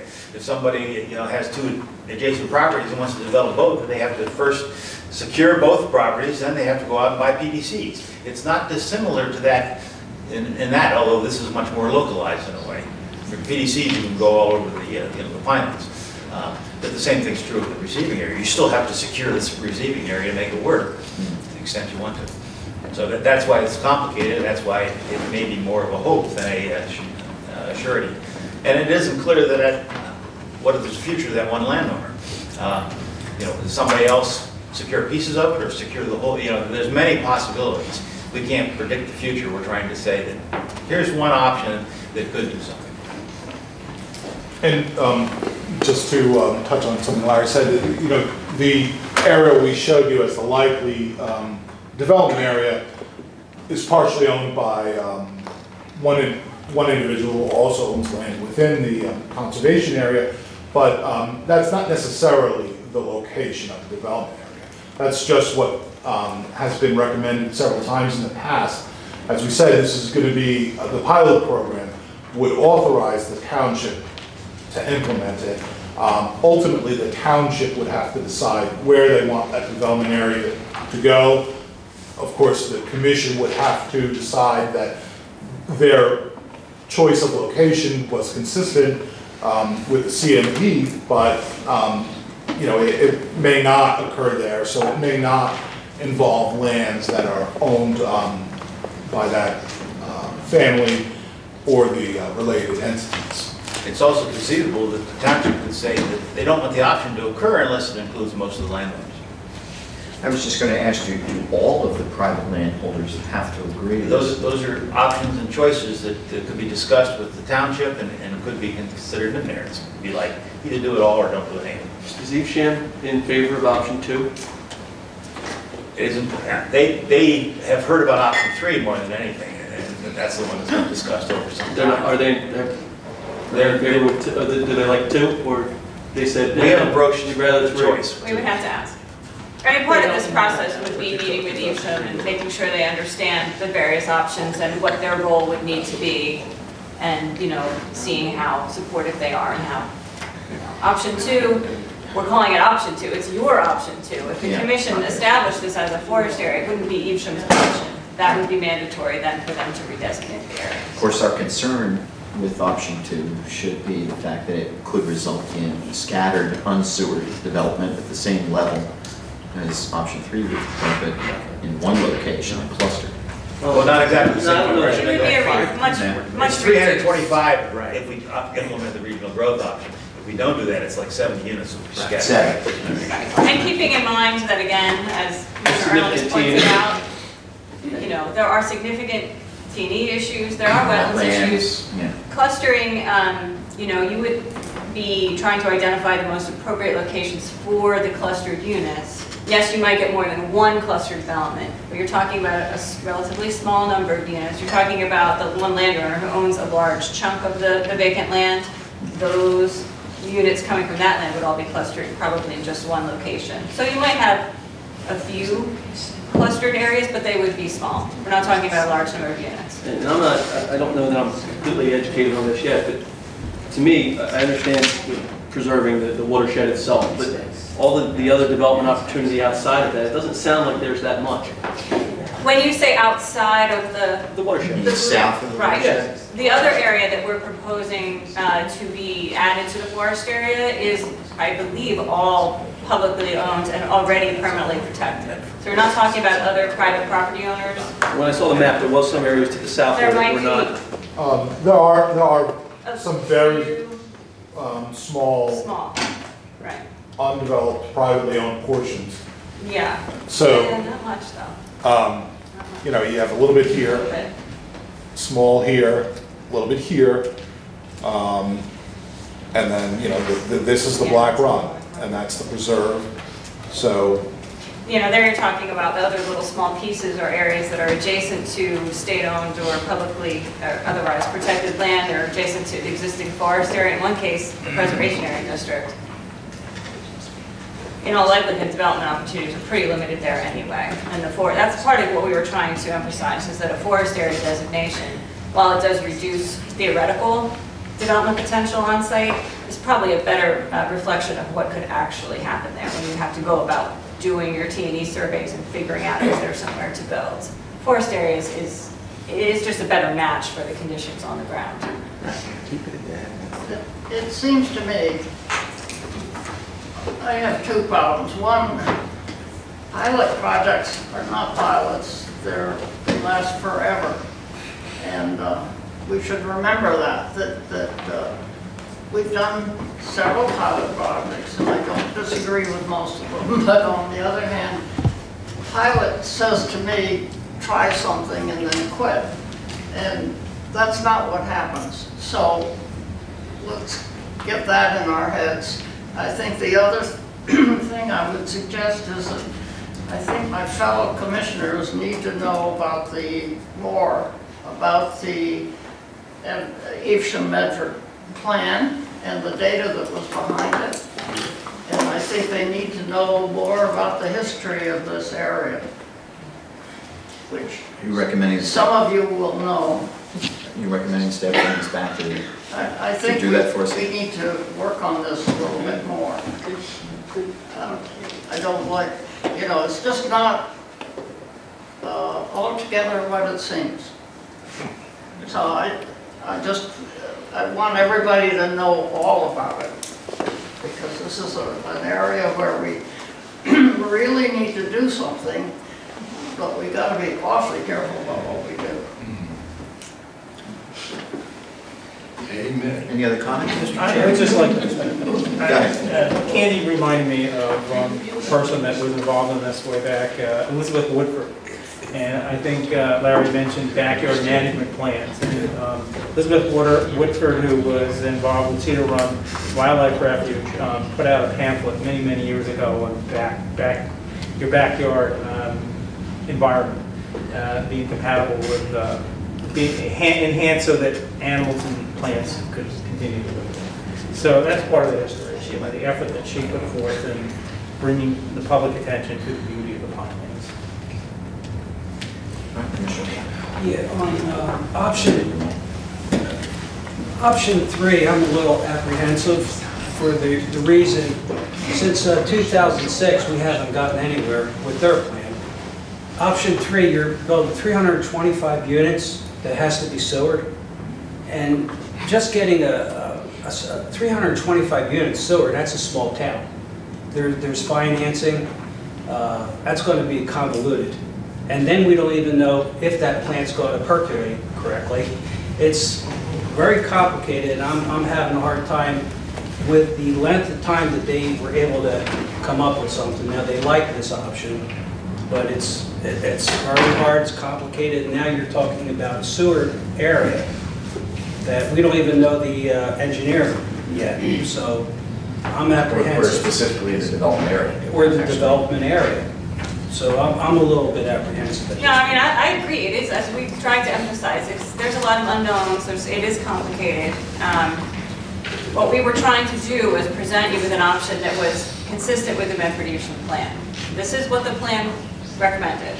This arrangement, a sewered development area, transfer of the units to that area to prevent scattered development in what we consider to be a very sensitive area. You know, redesignating the area to forest area, personally, I think that should be what the commission does. Whether the pilot program needs to accompany that or not, you know, recognizing all of the complexities, that's really something you need to discuss further. And Candy, we can come back and re-educate everyone on the Medford-Evesham plan. There were a lot of recommendations. You mentioned backyard habitat. That's part of the Medford-Evesham plan. That project That's did go what I mean, forward. there's a lot in there. Stuff in there. That Yeah, and we can do that, and we can show you the maps that were in here that are going to match. They're going to match that. They're going to show you the development area. They're going to show you where the development was supposed to go as part of this. They called it a density transfer program. We're doing it as a pilot, but it's the same concept. And we can come back and, you know, go over the main points that are in the Medford-Evesham plan. There is so much homework already done. Sure. That everybody should know about it. Right, and frankly, all the homework that has been done, when it then comes to writing a rule and doing a proposal, you have all of the data and information is already there. Yeah. It's just writing the words as part of the rule. So we already have, you know, the bulk of the work, the science. It's all there. It's really just, you know, how do you want to go? Do you want to provide this option to allow Evesham to, you know, do this now or in the future, or do you just want to go with, you know, redesignation as a forest area? There's also a very long legal history here. Oh, absolutely. Absolutely. And, you know, the forest area designation, we mentioned Oyster Creek a couple times. That was done many years ago. Many of you were not here then. But it was the same sort of idea. It was a 4,000-acre area. There were major landowners in that area. There was some, you know, opposition and some controversy. The commission went forward with that redesignation nonetheless. A lot of acquisition then occurred later. The county bought a lot of that land. The commission itself contributed upon its conservation funding to that area, and it has, you know, been successful. That redesignation really did accomplish the goal. This is, you know, a slightly different situation, but a lot of the underlying reasons for the change are the same. Well, do you have these maps that you could share? I can have them printed out for you, sir. Yes, absolutely. There's a lot of data in the plan. Okay. Well, we can copy that too. I wasn't obviously around. The plan itself is online. We can send you the link, and we can post Paul's presentation online too, so that everyone can refer to it. We can do both, you know, this afternoon, and send you the links. All right, well, pursuant to Commissioner Ashman's suggestion, could I recommend that we add this to the agenda once again at the next policy implementation committee meeting, so that we can continue this discussion, maybe delve more into the Evesham Medford plan, the history, I'd be interested in hearing more about how staff anticipates that private landowners might be compensated, what that structure would look like, how that might work. I know we heard something about that today, but I have to admit I'm a bit confused about how that would work. And then we take the discussion up again then. All right. Everyone agree with that? All right, great. Let's move on the agenda. I see memorandum of agreement that is down there. I guess I've already disposed of that. Unless there's anything to add. Mr. Ashman, did you want to say anything about it? I just want to say that I expect that our first meeting will be after the plan and implementation sale. P&I meeting, which is April 24th. In the meantime, I'll be sending materials to everybody on the committee and expecting maybe a paragraph or so from them about how they feel about the MOA process. So we'll try to do some homework and then meet again on April 24th. Just a question. I think you said that the public would be, you just announced the date of this meeting, the public will be able to... Yeah, the public can attend the meeting, sure. They can listen. Yeah, they can listen. They can listen. Exactly. Okay, next, pilot program for special events. Expand the opportunities in the agricultural production area discussion.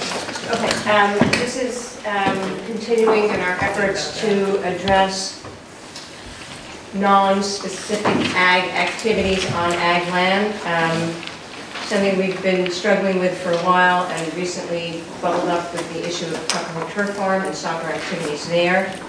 Independent of what's going on at Tuckahoe, we believe that looking into a pilot program to look at these kinds of issues on ag lands is valuable. Like I said, we're getting lots of requests for wineries, yoga retreats, all kinds of things, and we think it's timely and will be worthwhile to have a path forward to look at that.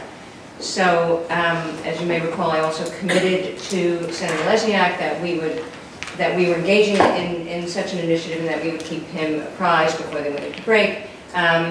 Susan and I put together a schedule to start to have that conversation and to come up with language for a potential rule proposal that would then come to the Commission. So, and we've also had some preliminary conversations. I've reached out to the Farm Bureau, I've reached out to SADC, to the Ag Department, had some conversations there to see about interests, DEP. So that, we sort of started having conversations. As you may recall, SADC is engaged in something not the same but similar. There was a conditional veto, a piece of legislation about wineries and weddings, so it's timely to see what they're doing and try to be consistent across the board. So this is our update and our schedule, short-term schedule. Right, this is really just the first part of the process, and it's more just, we just wanted you to be aware of what we're thinking about here, talk a little bit about the schedule today. We need to have, as Nancy mentioned, a lot of meetings and discussions. I just said interested parties, but that's a broad range. The agricultural community itself, municipalities, because they certainly have a big role to play here. County farmland preservation programs, there are all kinds of people and interest groups that we need to sit down and meet with, either collectively or individually, just to start to scope out, what are the issues the Commission should focus on. We certainly are aware of some of them, but there are all kinds of things at play here. And then to come back to the committee in April, at a very busy meeting, it sounds like now in April, to update you on the things we've heard, the input we've received, talk a little bit about what sort of scope we're talking about, what kinds of activities we're dealing with, come up with an outline for you to think about, and again in May to have further discussion of a draft program. What we're trying to do is kind of finish the background work and meetings and have an outline by mid-June, which again, as Nancy mentioned, is what she committed to doing with Senator Lesniak. So I'm certainly not asking you to approve rules or adopt anything, endorse anything by that point, This is just our attempt to get to that point of the process in the next few months, to have a lot of input, to have a scope and sort of an idea going forward of what the commission might be interested in doing. It's an ambitious schedule, I'll be the first to admit. I'm a little, you know. At a time when we're having a it's couple a busy other time, you know. We've got new committees going on. We've got a lot of things to do. But I mean, I for one think it's an important issue. The Tuckahoe issue made everyone aware of the larger problem of this constant pressure and request for these additional activities on agricultural lands, whether they're preserved or not. That's going to keep coming up, and sometimes your rules address it, and quite frankly, sometimes they don't, and we get stuck trying to come up with an approach that works. And far better to have the deed restriction language tightened up, maybe, better definition, clarity on what we want to permit and where. You use the pilot program approach. We think that gives you the ability to test out certain things, require submission of certain information, look at their relationship to the agricultural use and surrounding lands, and really test to see whether these things are consistent with your mission to preserve and protect agriculture. So, big issues at work here, but I think there's some value to taking this approach, or at least starting down the path.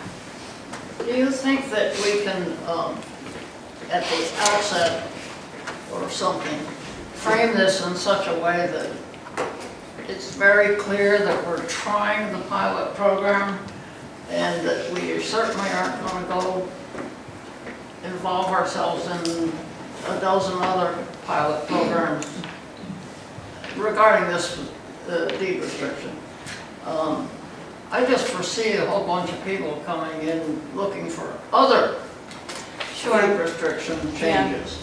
And so it seems to me we should make it abundantly clear that if we're trying this out, that that's exactly what we're doing, and we're going to wait for proofs on that before we launch and do it. No, I agree. I mean, I think that's a key part of the pilot program, is to be very specific about what you're piloting, and it's only here and under these certain conditions, and everything else has to wait until the duration of the program, and that could be years. Pilot programs need to run for a specific period of time before you can evaluate them. So, we're talking about. Well, I think contrary to some of the other pilot programs, that we should say so. That as of X whatever time, we're going to reevaluate so that there's a definite. An end. An end and an evaluation. Well, not only an end, but right. If there's ever another beginning, it'll be after. Yeah, I mean, the idea, basically, of any program, and some of them have worked this way and some of them haven't, but, the idea would be that it would run for a specific period of time, at which point the commission would do an evaluation about whether you wanted to change the CMP to authorize these types of things on a permanent basis or not, or whether you need to, but it would stop at that point while you make an affirmative decision to change the rules or not, or to pilot and test some other variation. You would have options at that point, but yeah, it would be clear that there's an end point. Because when we set up the alternate systems, we pretty much did that. We said we might be changing which systems we would approve and so on. So I think we should be very careful about that because of the nature of deed restrictions throughout the state. I agree. It has to be very clear about what's permitted and where and under what circumstances. What we're looking for. And the end point. Right. And what the standards are. And I don't know what they are yet, but I mean, I'm sure a lot of people have different ideas about how it might work, and then that's what we need to find out. What's the universe out there? Yeah, I have a question about interested parties. How you decide how interested parties are identified and how they become part of the process. Well, and if you've already listed the interested parties. No, I know. We have not come up with a definitive list, and that's why I just use this sort of broad term. I mean, Nancy mentioned a few. We need to have participation and input from SADC, the Department of Agriculture, DEP, farmland preservation programs, farmers, the farming community itself, other landowners, other holders of deed restrictions. It's a broad range, and we have not narrowed down exactly how this might work. Will there be an announcement on the website and emails sent out? I mean, is there a way that you're going to reach out to people that's Certainly, yeah. identify? Again, we haven't quite put all that together, but yeah. And so, at our next P&I meeting, we should know who the interested parties are, or how? I'm hoping that we will have met with at least some of them by then, and we can start to report back to you on input that we've received, whether it's through meetings or, phone conversations with, specific state agencies, that we'll already have the beginnings of some input for you. And, obviously a list of whom we've spoken to. This will be ongoing. This is not, a one-time opportunity for the public or interested parties to participate. It's just the beginnings of the process. Thank you. Mr. Lloyd. And we made a commitment to Senator Lesniak to get back in by June 15th, because I think this is an ambitious. Before they went on summer break. But not with anything definitive, just so to provide a progress. Status report. Right, just, so we're moving forward, we're looking at it. That was all. That's great. Okay. Now's my item insertion. I promised Commissioner McGlinchey that we'd have a conversation about his concept. For some time now, Commissioner McGlinchey has been suggesting that we should make an effort to recreate the Agriculture Committee here at the Pinelands Commission. He views it differently than the way it was previously constituted, when before there were a lot of public members from the agriculture community, and apparently that was part of that committee's downfall. The committee could never agree on an agenda, and they couldn't get a quorum, and they couldn't get together and meet, and as a result they just stopped meeting. Commissioner McGlinchey's thought is that if we impanel a committee of commissioners that would be charged with focusing on agricultural issues that currently come before this committee, would then go before this new committee, that the Agriculture Committee could, on its own initiative, invite participation from time to time of farmers, for example, come and talk to them about issues that might be pending before the committee, so that they could perhaps try to get around the problem that way. Rather than having farmers on the committee, have them come before the committee, those that had interest. And so he's expressed a willingness to chair such a committee. I promised him I would raise it today in case there would be any thoughts that any of you would like to share about this. Also, so I could publicly get the word out there to my fellow commissioners that he's looking to form this. He's looking for other commissioners that would be interested in serving. He's very hopeful that you, Commissioner Galetta, would be interested in participating, considering this. This is your primary reason for being here on the commission, I would think, to be the representative of the agricultural community. Great. So that's really all I had to say about it. If anyone would like to add any comment or... Well, to segue, I think we can put Susan's... yeah, that's certainly an interesting party. Yeah, I did want to mention that, we do have an issue for the agricultural committee. It's a logical forum, but you saw the schedule, so that if there's an interest in forming an ag committee, to meet with the interested parties or to discuss the scope of the pilot program, that needs to happen relatively quickly to make that work. Okay, well, I put it out there to my fellow commissioners, and anyone who has interest, please get in touch with me. I'd be interested. I'm interested in cranberries and blueberry farming, and you are. So you've even portrayed a cranberry. Absolutely. Yeah. It's amazing. So, okay. But run into the PDC problem. Well, yes. I mean, but like any committee, they're not going to solve it by themselves. They'll come back to the full commission, but at least they'll give it some. No, I'm just thinking about the ethics commission. Yeah. Oh, That's why I'm not chairing it. That's right. Well, That's pretty much why they kicked me off. well, obviously that issue will have to be explored. My sentiment on that issue has always been that we are a very large commission, 15 members, larger than most commissions. Because I think the original concept was try to get as many different viewpoints as possible, representing all of the interested segments of society that are in the Pinelands, including the Agricultural Committee, and to try to stifle one of those voices when you consider that the very size of the commission itself protects against the undue influence of one segment over another. But that's what we think. Well, I know, I'll have to hear what council thinks, but in any event. And I thank you for that comment, Mr. Chairman. That's what I believe, Commissioner. All right, so, unless anyone has any further comment? I'm interested in the pilot program that we're engaging in, so if, to the extent that this is going to be referred to that committee, I'd be willing to help. Once you're on it, you're on. You're on it. You don't get checked off. Isn't there such a thing as resignation? And it doesn't mean you get to leave here. There is, but not when you make it obvious in the beginning. Is that what you're trying to do? And I can recruit you if I need extra help on the farm during the summer. You've already supplied the food, so. There you go.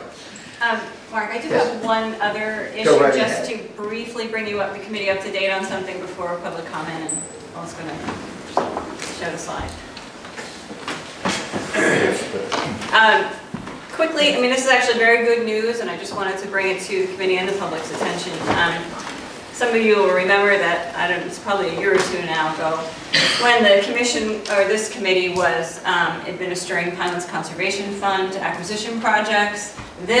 They're all done, except for the Zemmel project, which is a very large project in Pemberton and Woodland Townships, 2,400 acres. This committee decided to allocate all of the remaining PCF acquisition monies at the time, which amounted to just under $29,000, so not a lot of money. But that was allocated to the Zemmel project. That was all we had. We recognized the value of this very large project, and that was a couple of years ago. And so they signed a grant agreement. Everything was done. They're looking for other money. You know, it's a big project. New Jersey Conservation Foundation. They already requested one extension of the grant agreement because it's good for a year. That was granted. Now they're back. Right now, the grant agreement, I think, runs through, where's Robin? April 1st. April 1st. We made them aware of that, and they said, oh, I'll be honest with you, when we did that, I fully expected them to say, oh, we need another year or two. Instead, we were pleasantly surprised, and JCF wrote back and said, well, we do need an extension, but listen, we're getting ready to close very soon on a portion of the project. They've separated out into 3 different portions. They're getting ready to close in the next couple of months on a 475-acre portion in Woodland Township. They have the money in place from 4 or 5 different other organizations to do that. They need our $29,000 to make that happen. You can just see the green, just to remind you all, I mean, the green here we're talking about, there's all the preserved land in the area. The Zemmel properties have been protected through severance of PDCs already. So here we're talking about a Conservation Foundation acquiring the lands in fee so that they would be the owners and managers of the property instead of the situation now, which is an absentee landowner that's causing problems. So, but you can see why, you know, we are very interested in getting this done. And so we have gone ahead and, under Nancy's authority, approved an extension of the grant agreement through July 1st. They're expecting to close on the 475 acres, I think, in May. So this is great news. It does mean that the last of the PCF acquisition money that's been allocated is spent, but we will be coming back to you the next couple of months with recommendations on perhaps a new round, and because there is money now in the acquisition fund again. A new round and some priorities and some process for doing that. But this is, we'd like to bring you some good news. This is a top of Yeah, this is wonderful news. Fabulous. Yeah, I'd just like to say, That is a pleasant surprise. It is, right? Yeah. It seems that the staff is working my own over here. I don't think it was us. $29,000, 475 acres. I think the credit goes to Conservation Foundation. They've been working very hard. This has been great very partnership. complicated. So. Yeah. Okay. All right. Thank you very much for that update. Very happy news. With that, we're ready for public comment. 5 people have signed up. Mr. Wolf. Well, I'm going to defer to Commissioner Jackson. Oh, okay. Commissioner Jackson. Appreciate it.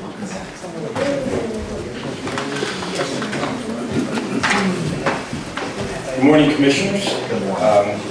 There was a couple of items that I heard this morning that I still would like to comment on. One is about the light ordinance.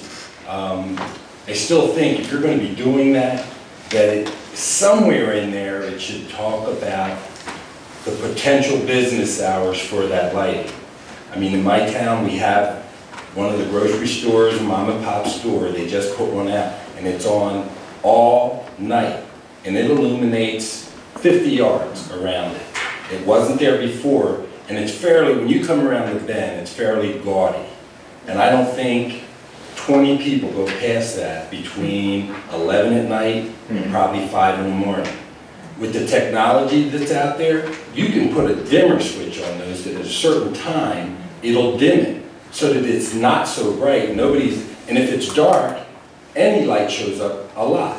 Yeah. So you could really reduce the light pollution just by having that clause in there. It's not mandatory, but if people know that's a possibility, it saves energy. So it's something that could be in there to make people think about it. The other thing was is there going to be a liaison rather than a report given? Is there going to be somebody coming to this new, the meeting about the pilot program for agriculture, you know, doing certain specific things on properties, farmers, wanting weddings and things. Is there going to be somebody designated from the economic committee to that committee? So it's like a first-hand report rather than a report from us to them or from you to them? A question, I don't know how to feel about that. You mean someone from the Personnel and Budget Committee? No, whatever committee you're devising to go through that, you have dates here. That's the agricultural. Right, are they going to, is that the committee that's going to be discussing the various things on farm property? Yes, and from what Susan was saying, she's got a very aggressive schedule. She's going to start that immediately, and the Ag Committee actually hasn't formed yet. We'll talk about it again at our next P&I committee meeting next month. Well, when I read that, I was saying the Senator Alesiak and the Economic Committee want to be apprised of what's going on. Right. Are they going to have the liaisons sit in? I was actually going to reach out to his office and see if they were interested in having anybody, but that was never discussed. All right. And then the other thing that I wanted to just share personally, I really appreciated my time sitting up at that table, and boy, does it look different from out here. But a couple of analogies that came to my mind that it kind of was like an arranged marriage. I was appointed, wasn't expecting it. I got here, was here for 9 years, and I actually fell in love with the Pinelands. And in my thinking, I started looking at the various members, and I always thought no matter how difficult the situation, how much we disagreed, we still came out with just about the right vote to try to help protect the Pinelands. So for those of us that are conservative, I looked at it as though it's almost like our Constitution. The CMP is the Pinelands Constitution. The more you stray away from it, the worse off the Pineland gets. And we all can see what straying from our Constitution from governmental point of view has gotten us. So it's a living organism, and people happen to live in it. So if we keep straying from it, we're going to eventually kill it. So it's real important that we stick to the CMP as you go forward. And that's something on this side. Each one of you swear an oath to do certain things. That's up to you to do that. So it's just been a wonderful experience on my part. And I'm not going away. I fell in love with it. So you'll be seeing me from time to time. Thank you.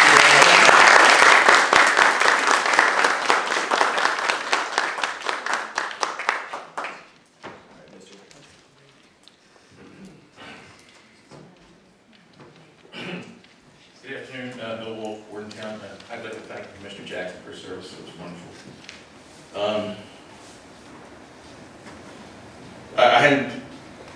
I had a couple of points I want to make, but Black Run, I can make a comment on Black Run. I don't think you can say at the same time that the environmental constraints and the regulatory constraints at the site severely restrict development potential, and yet at the same time say you have significant uncompensated development restrictions by redesignating it to what it should be designated at. Those two statements are contradictory. Yeah. So you can't say them at the same time. And it plays into the issue that it's not your role as a commission to worry about compensating landowners, and I heard quite a bit of focus on that, probably more so than the underlying technical criteria for environmental integrity, which is really what you should be looking at. And I think your planner made a recommendation that was regardless of the new growth, that the land values warrant a redesignation to forest. Something to think about. And so I would support option 2.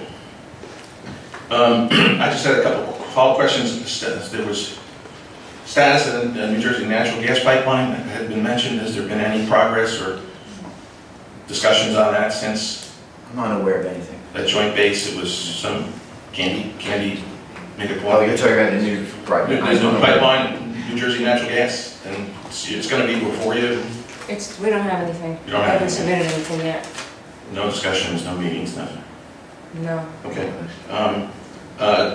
I had sent a letter to the commission on March 13th regarding climate policy, the need for addressing climate policy. I provided the Adirondack Park Agency's policy and procedure and how they consider energy and climate issues in their Adirondack Park plan review, which is a very similar forested area. It's unique. As an example, that it's being done on the ground today. It's not something esoteric like our governor seems to think. And encourage you to do that. I haven't gotten a response. I had a conversation before the meeting with the chairman. And again, we're doing all these promotional pilots and everything else under the sun to dedicate time and staff to promote economic development and do all kinds of crazy things. As far as I'm concerned, you got to find some staff time to address the most pressing issue that's already damaging your natural resource base, and we know that. And your work, your staff's work already has documented that. So I again urge you to respond somehow to get that issue on your agenda. Yeah, I promise to get you a response to that. I apologize, as I did to you this morning, not getting that to you prior to this morning. Thought we had, and we fumbled. Look forward to that. I have a ladybug right here. Hey, Bill, before you go on, somebody did call me about the New Jersey natural gas pipeline. It was Assemblyman Dancer, and he had questions about the route because he had constituents complaining about it. And I informed him, we don't have anything in-house, so I couldn't, Quite a few of his municipalities have adopted resolutions opposing it. Right, Quite a few landowners are quite upset about it. He called because apparently I haven't seen it, but apparently the route was adjusted to stay out of the Pinelands, and that pushed it other places where people don't like it. But so I knew there was something. These are non-transparent conversations. Right. You know what I mean? It's not like I could sit down and see a map right now. So. Me neither. Right. So, but that I did. I just wanted to. I remember that. Forum, does the commission or this committee have a policy on press releases in terms of how they're generated, who approves them and reviews them, when they're issued? That's a lot of questions. Yeah. Press releases are approved by the governor's office. No kidding. All right, well then. Even when I was at DEP. All right, I want to take strong objection to the statement that was issued on January 30th by Director Wittenberg.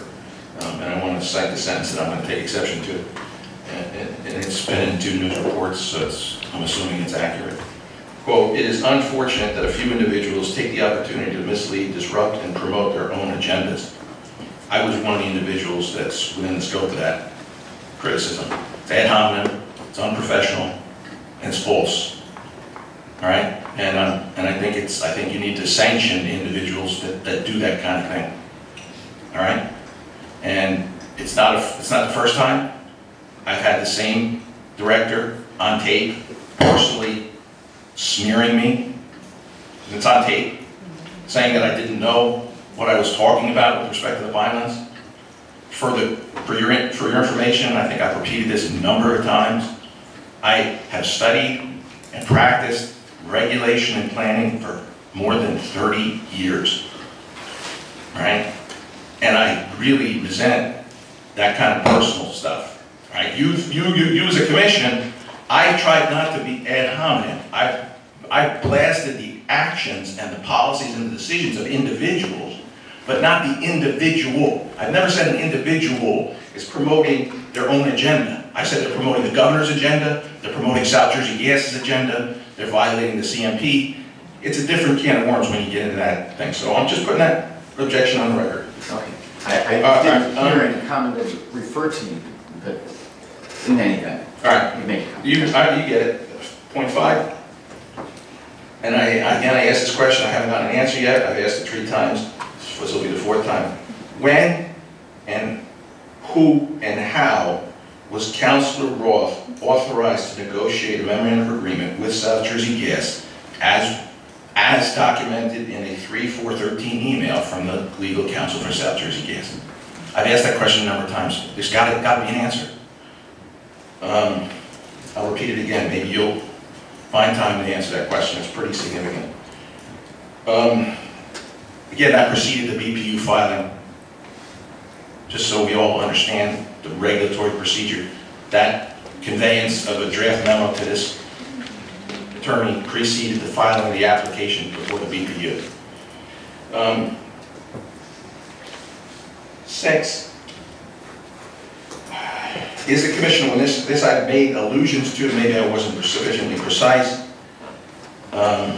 is the commission aware of and supporting the following things? Attorneys for South Jersey Gas reviewed, drafted, and made revisions to the following documents. The executive director's report making a recommendation to you before you saw it. The memorandum of agreement, we all know that. And the response to public comments document. South Jersey Gas attorneys had pre-public, pre-commission review and modification to those documents. Now, do you know that? And are you aware of it? And are you supportive of it? And because the process you've now set up with this memorandum of agreement, Policy Advisory Committee doesn't allow for public input. You're going to listen. I heard Candy very clearly say you can listen. Thank you. I can listen. So I'm speaking now. And those emails all document this, and I've read them all. And I'd be glad to give names and dates, and I urge you to open them up, and I understand some commissioners have. But this is extraordinary. And the fact that there's been no resolution of it, and no public discussion of it, after 3 months now, is pretty stunning. And you have a newspaper, the Gasport Press, editorializing about it. It's not me, okay? It's a big cloud out there. So I urge you to somehow grapple with that in writing. I have very clear ideas of what I would do under those circumstances. As you know, I've served on a school board, and if I had a school superintendent doing that, you could be darn sure it would be at minimum a memo to his personnel file, and it would be strike 1, and only in a 2-strike game. All right, I think I'm pretty clear on that one. The last thing is because the memorandum of agreement Policy Advisory Committee will not allow public input, we can sit and listen. I thought I'd repeat my recommendations on what you need to do with that CMP amendment. One is define public agency, public project precisely, because the BPU MOA was serving a private interest, and that's a legal problem, so you're going to have to define that. For the level of protection, I see you've got ecological indicators, use them in that policy. And 3, I think you need a moratorium on pending applications, on pending MOAs, to be put in place that you won't do any MOA reviews until you have the CMP amendments adopted that clarify the current deficiencies that you're trying to address. And again, the model for that is the Delaware River Basin Commission, what they did with establishing an administrative moratorium on fracking applications because the fracking rules were not sufficiently protective. I think we have exactly the same situation here. So I urge you again, and it was legally permissible, and you know, we know these administrative moratoriums on development going back to Supreme Court case law on what's the big lake out in Nevada. At any rate, you can do it. It's just a question of whether you want to do it, and I urge you to do it. And last, I was disgusted by the Senate's action on appointment of confirmation, excuse me, of your new Commissioner Cole. Thank you. Thank you, Mr. Wood. Okay, Fran Brooke.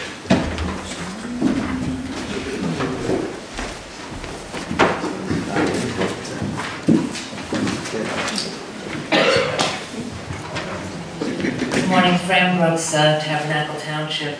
I just have a few questions and comments. One, I'm glad to see that the staff has started working on science standards. I think they're absolutely necessary, and I would hope that the protections of the CMP are are reinforced during the period that you're examining the issue, so that there is a curtailment of ordinances, the adoption of ordinances that allow digital signs. I'm not opposed to digital signs, they just need to be properly, there need to be proper provisions, they need to be adopted by regulation, and we really don't want, as the example that Mr. Jackson gave, we don't want the Pinelands to turn into Disneyland.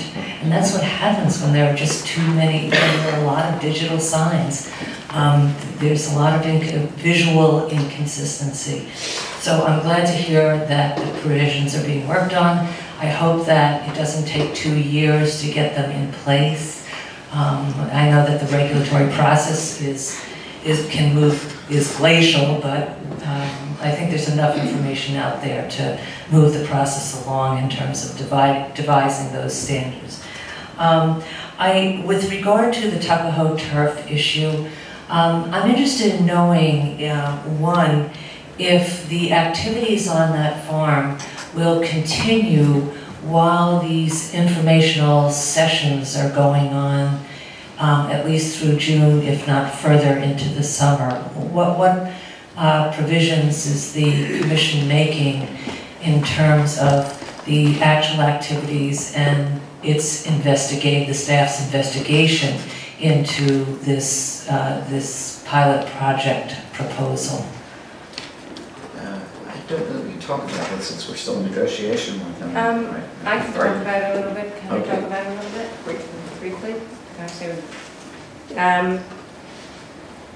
the applicant went to Hamilton.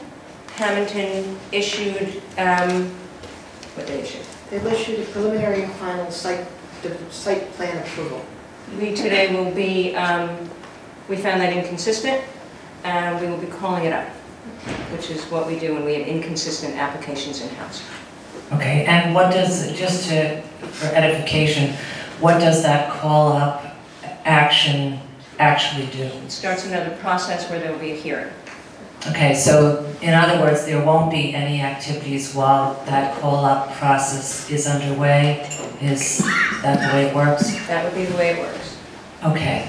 And are there, I thought that I saw, but I can't recall right now, in the packet for this meeting that there are already standards set up, provisions for what is acceptable or not acceptable, or what might standards that the farm might follow or would follow under these circumstances, under this pilot project. Is that true? Not for the pilot project. In Hamilton's approval, there were standards. There were standards, and how did those standards come about? We worked with Hamilton, we worked with the applicant. Those were the reduced numbers of games that we've talked about at prior meetings. I see, so it was discussions between staff and Tuckahoe Turf. They were authorized by the Commission. Right. Okay, okay. Thank you, that's it. Thank you. Okay, Mary Ann Clementi.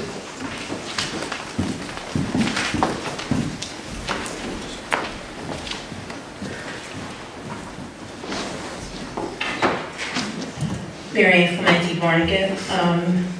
First, I'd like to thank Commissioner Jackson for his superb service to this commission over the years, and I too was disgusted by the mechanism that replaced him, the unprofessional and unethical process that occurred. I just hope that Commissioner Barr, I'm surprised he's not here today. He's not on this committee. He's not on this committee. And he hasn't been He doesn't sworn replace Commissioner Jackson then. It's my practice to give Oh. commissioners a Oh. choice of their preference Okay. in community service, and he hasn't selected. All right, I just assumed that.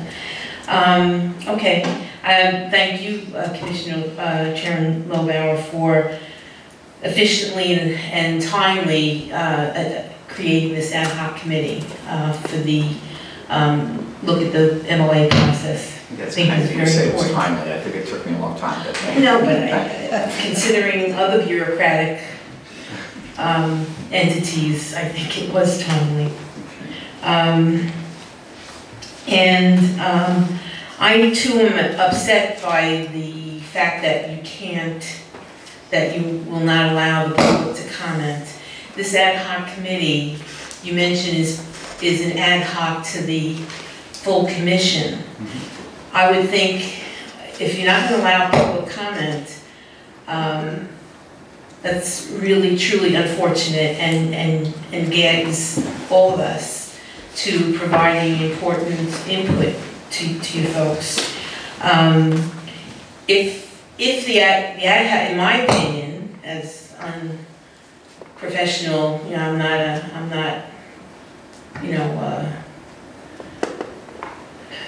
well versed in a lot of these actions, but I would think the ad hoc committee would more likely be an ad hoc to the P&I, Policy and Implementation Committee. And in that case, I can understand that there not be comment there, because when it comes to the P&I committee for review, we can make comment before it goes to the full commission. Well, so I would suggest that you make the ad hoc part of the P&I so that we would have input. I would encourage that. The public is going to have input when it comes to the commission level. And of course, if the commission decides that they do want to pursue any amendment to the language of the CMP, to pursue that course of action, that would require a formal public hearing, that process. Yeah, I know, but there'll be lots of input. The value of input, especially from the people, not myself, but from so many people that are part of this interested group, and these people are not going away, has so much expertise and experience in the fields of the environment that would help you. I mean, if I were on the committee, I would want as much help as I could get to get a well-rounded process in place. So I think it's a mistake not to listen to ahead of time, because it's like, okay, we're going to do this, this, and this, and this, and it goes before the full commission, and then you allow the public to comment. And typically, when you allow the public to comment, it's too late, because you guys never listen. Not you guys, I'm just talking in general. When there's public hearing, nothing ever happens after those public hearings. You know, you don't change things because of those public hearings, but if you look at it ahead of time and factor it into your plans and processes, you come out with a much better product. The more input, and granted, some of the input's going to be good and you'll not listen to it, and others will be great and you should listen to it. So that's my 2 cents on that, and I really would encourage you to make that committee an ad hoc of the P&I. It's a way out. It's a way to really allow the public to participate, because you have a lot of great experience out here. Okay.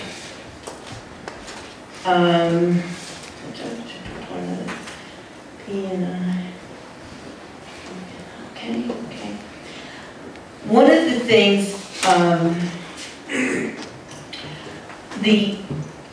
laying out that time frame for this Black Run project, the pilot, sitting out here, it's like another way for us to rush into something without taking a look at it. So I applaud Commissioner Candy. I forgot your last name. Mr. Ashman. Ashman, right. Thank you. When she spoke up, I said, oh, thank God, there's a sane voice here. Ouch. No, you are absolutely to say voice. I'm talking Voices you, here. right. Give me a break. So I don't, Senator Lesniak is a very patient and competent person. I'm sure that June date is not something, I mean, it's 2006 since the plan was put before the Pinelands Commission. I said rushing to do something before June without looking at it thoroughly. Two different things. Well, That's the wrong timeline. and the last thing, what I notice in the staff, when they're referring to things, they talk to you as it's your rules. I heard the young lady that was presenting talk about your rules. This is our rules. You are part of the Pinelands Commission, my dear, as is the gentleman that presented, and saying this is your, whatever it was that they were discussing, this is our.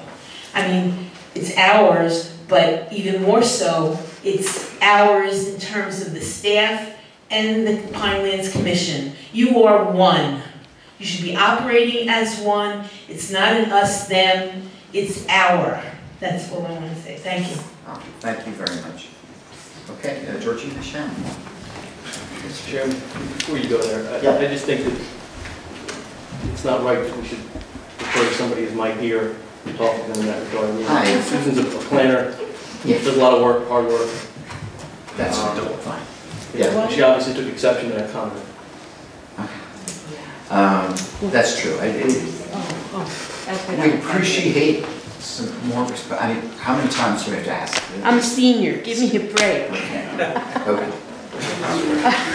Thank you.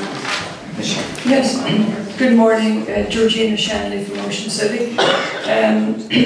I too would like to thank Robert Jackson for his dedication to the Pinelands, and I'm very, very excited that he's on our side of the table right now, and hopefully he'll be part of this whole movement to preserve, enhance and protect from just a different angle. And I'm very sad that he is being replaced by somebody who's just a political appointee, purely and simply. One question, South Jersey, the lawsuit, is there any feedback on what's happening with the lawsuit? No. Nothing, I don't okay. have any knowledge. I don't think they filed the statement of items, they being the Attorney General's office. That matter's handled at the AG's office.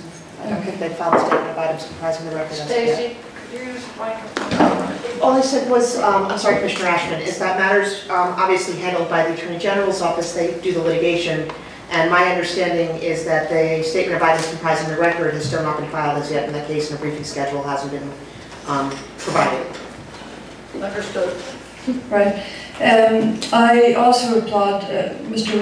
Lobauer for initiating the subcommittee to look at the MOA situation and the standards and whatever changes has to be made.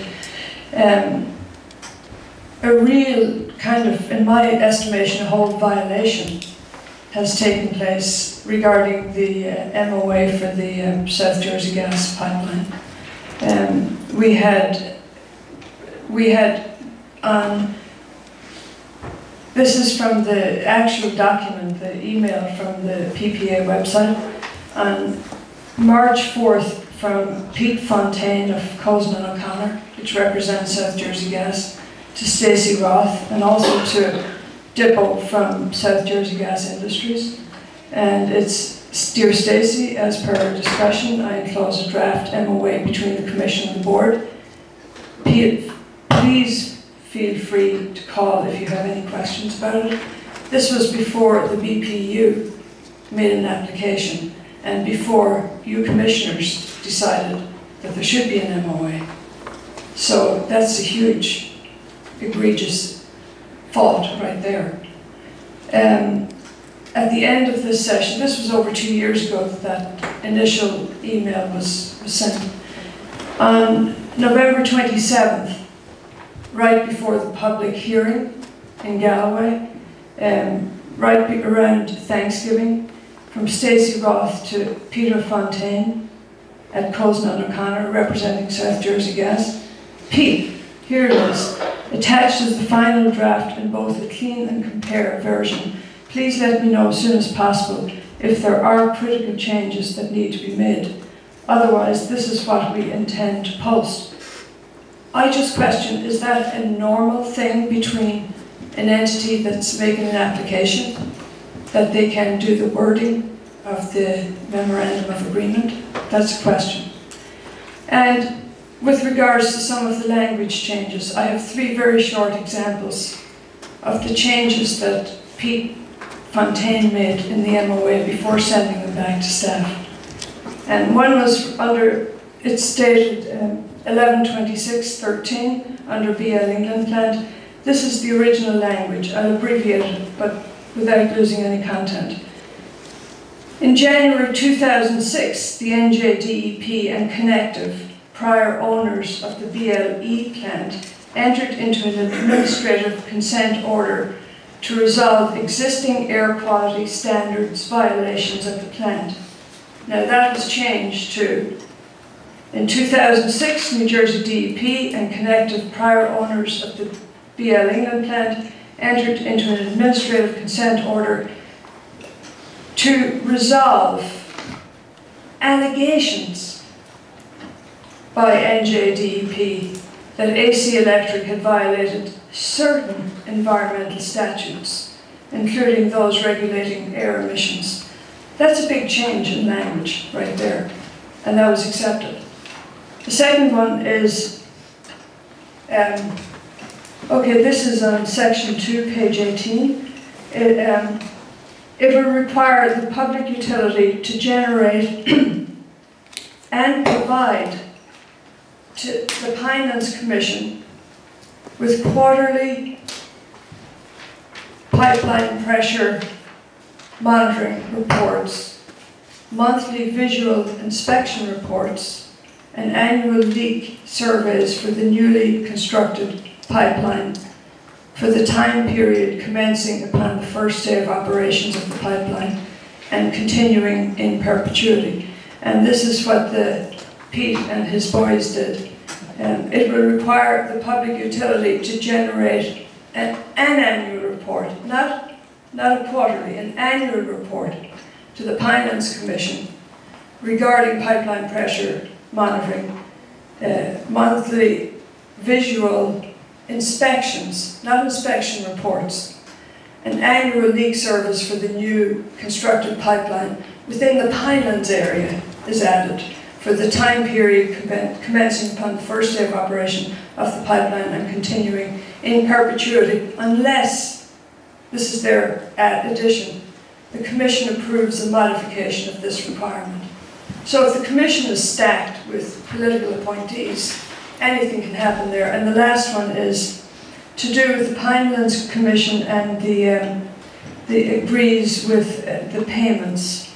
Okay, what the original MOA was, the contribution provided in accordance with paragraph whatever above shall be refundable to the payee until all applicable appeal periods are exhausted. And construction, including site preparation on the proposed natural gas pipeline, has commenced. Here's a totally different thing. It's not a contribution now, it's the payment provided in accordance with the paragraph whatever above shall be refundable to the public utility, not payee, until such time as all applicable appeal periods are exhausted, any challenges to this is added to the project are resolved favourably, and significant clearing and soil disturbance activities commence on the proposed natural gas pipeline. Ms. Shannon, pardon me for interrupting, I never do this, but there's a lot of emails. I don't know how many of these you intend to read into the record. We're familiar with them too. Do you have a point that you wanted to make? Yeah, my point is that I don't know why it had to take so long for the public to make it aware to the Commission that this kind of collusion was going on. And like Ms. Clementi said, staff members have the same requirements to preserve, protect, and enhance the pinelands, not to destroy, disturb, and sell the pinelands. Well, I resent And that. I know, and it's fair to resent it, but this is what is happening here, and the reason why I read it is because all of the times we've asked about the communication, the too intimate communication between the staff and this, we were told there have been no communications. I want to read it into the record that these are the communications, so that I'm not accused of being a troublemaker or a liar in any way. So I really hope that you look at the standards of the MOA and make them as strong as possible in accordance with the CMP, which is to preserve, protect, and enhance the pinelands, and to look into the idea of a BPU, whatever entity, define whatever entity can represent a private corporation in doing this. Thank you very much. Thank you, Michelle. That's the end of the list. Is there anyone else who wanted to comment? Yes.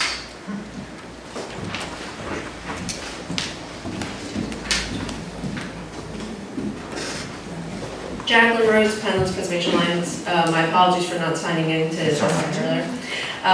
Three things. One, I want to say that Pinelands Preservation Alliance is supportive of option 2 for protecting the Black Run headwaters. The Friends of the Black Run Preserve, which is the group associated with running educational events, notifying the public about the preserve, also is very supportive of protecting the headwaters as well. They've done a lot of work in there, worked with the township, so I know there are opportunities to really support that option, and we're grateful to hear that some of the commissioners have concerns about option 3.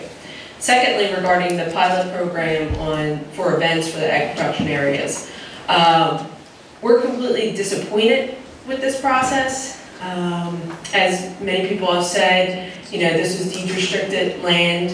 I understand there's pressure coming from Trenton to do this. I understand there are pressures coming from all over the place to do things in violation or bending our rules. I think that hopefully the staff and the commission can stand together to oppose these type of influences. I know it's very hard, and PPA is fighting very hard as well to try to fight these influences, because as Commissioner Jackson said, that if we can't go down this path, we must follow our rules, otherwise we're going to change the makeup of what is the Pinelands. And although it may seem like a minor incident, I think we're seeing time and again how influences are trying to be exerted over the commission with the replacement of Commissioner Jackson, with legislation introduced to change these restrictions. And so I implore the commissioners, ones that are fairly new and those I know that also have concerns with this, to really weigh heavily back on these type of changes. And lastly, I want to say that Commissioner Jackson just spoke so perfectly about how we need to move forward together. And I will say that I am honored to have worked in Trenton and tried to preserve his position, not only because we want to protect the Pinelands, but also because he had such a dedicated and wonderful service. And I would hope that for those of you that were appointed as well, maybe with not the love for the Pinelands, but have developed that love, as I have, considering I grew up in Philadelphia, so I've definitely grown to love this region as well.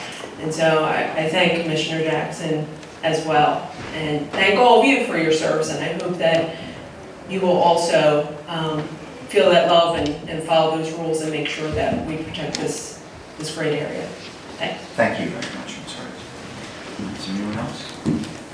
I see no one. I'll close the public portion.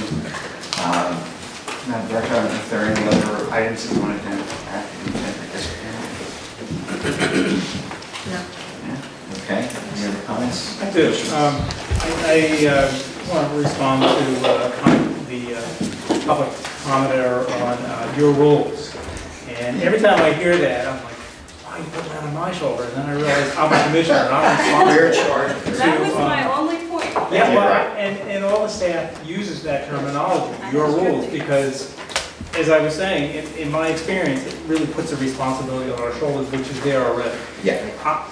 The rules do pertain to the whole state and everyone living in the state, and we recognize that. But we're very special in that we're commissioners and we're responsible to make sure that the rules are enforced and the rules are changed when necessary. So that's all I wanted to say. We're in agreement, the commenter and I think the commission and the staff are really in agreement on this. It's just how you look at it, what context you're in. Thank you.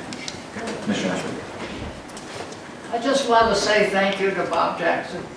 Yes. It's been an honor to be with you, and don't go away.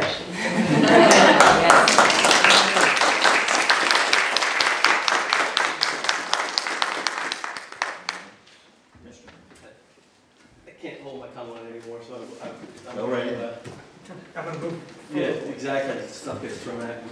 I know that there's been continual comments and allegations regarding our staff talking with applicants prior to agreements or applications, proposals coming to this board.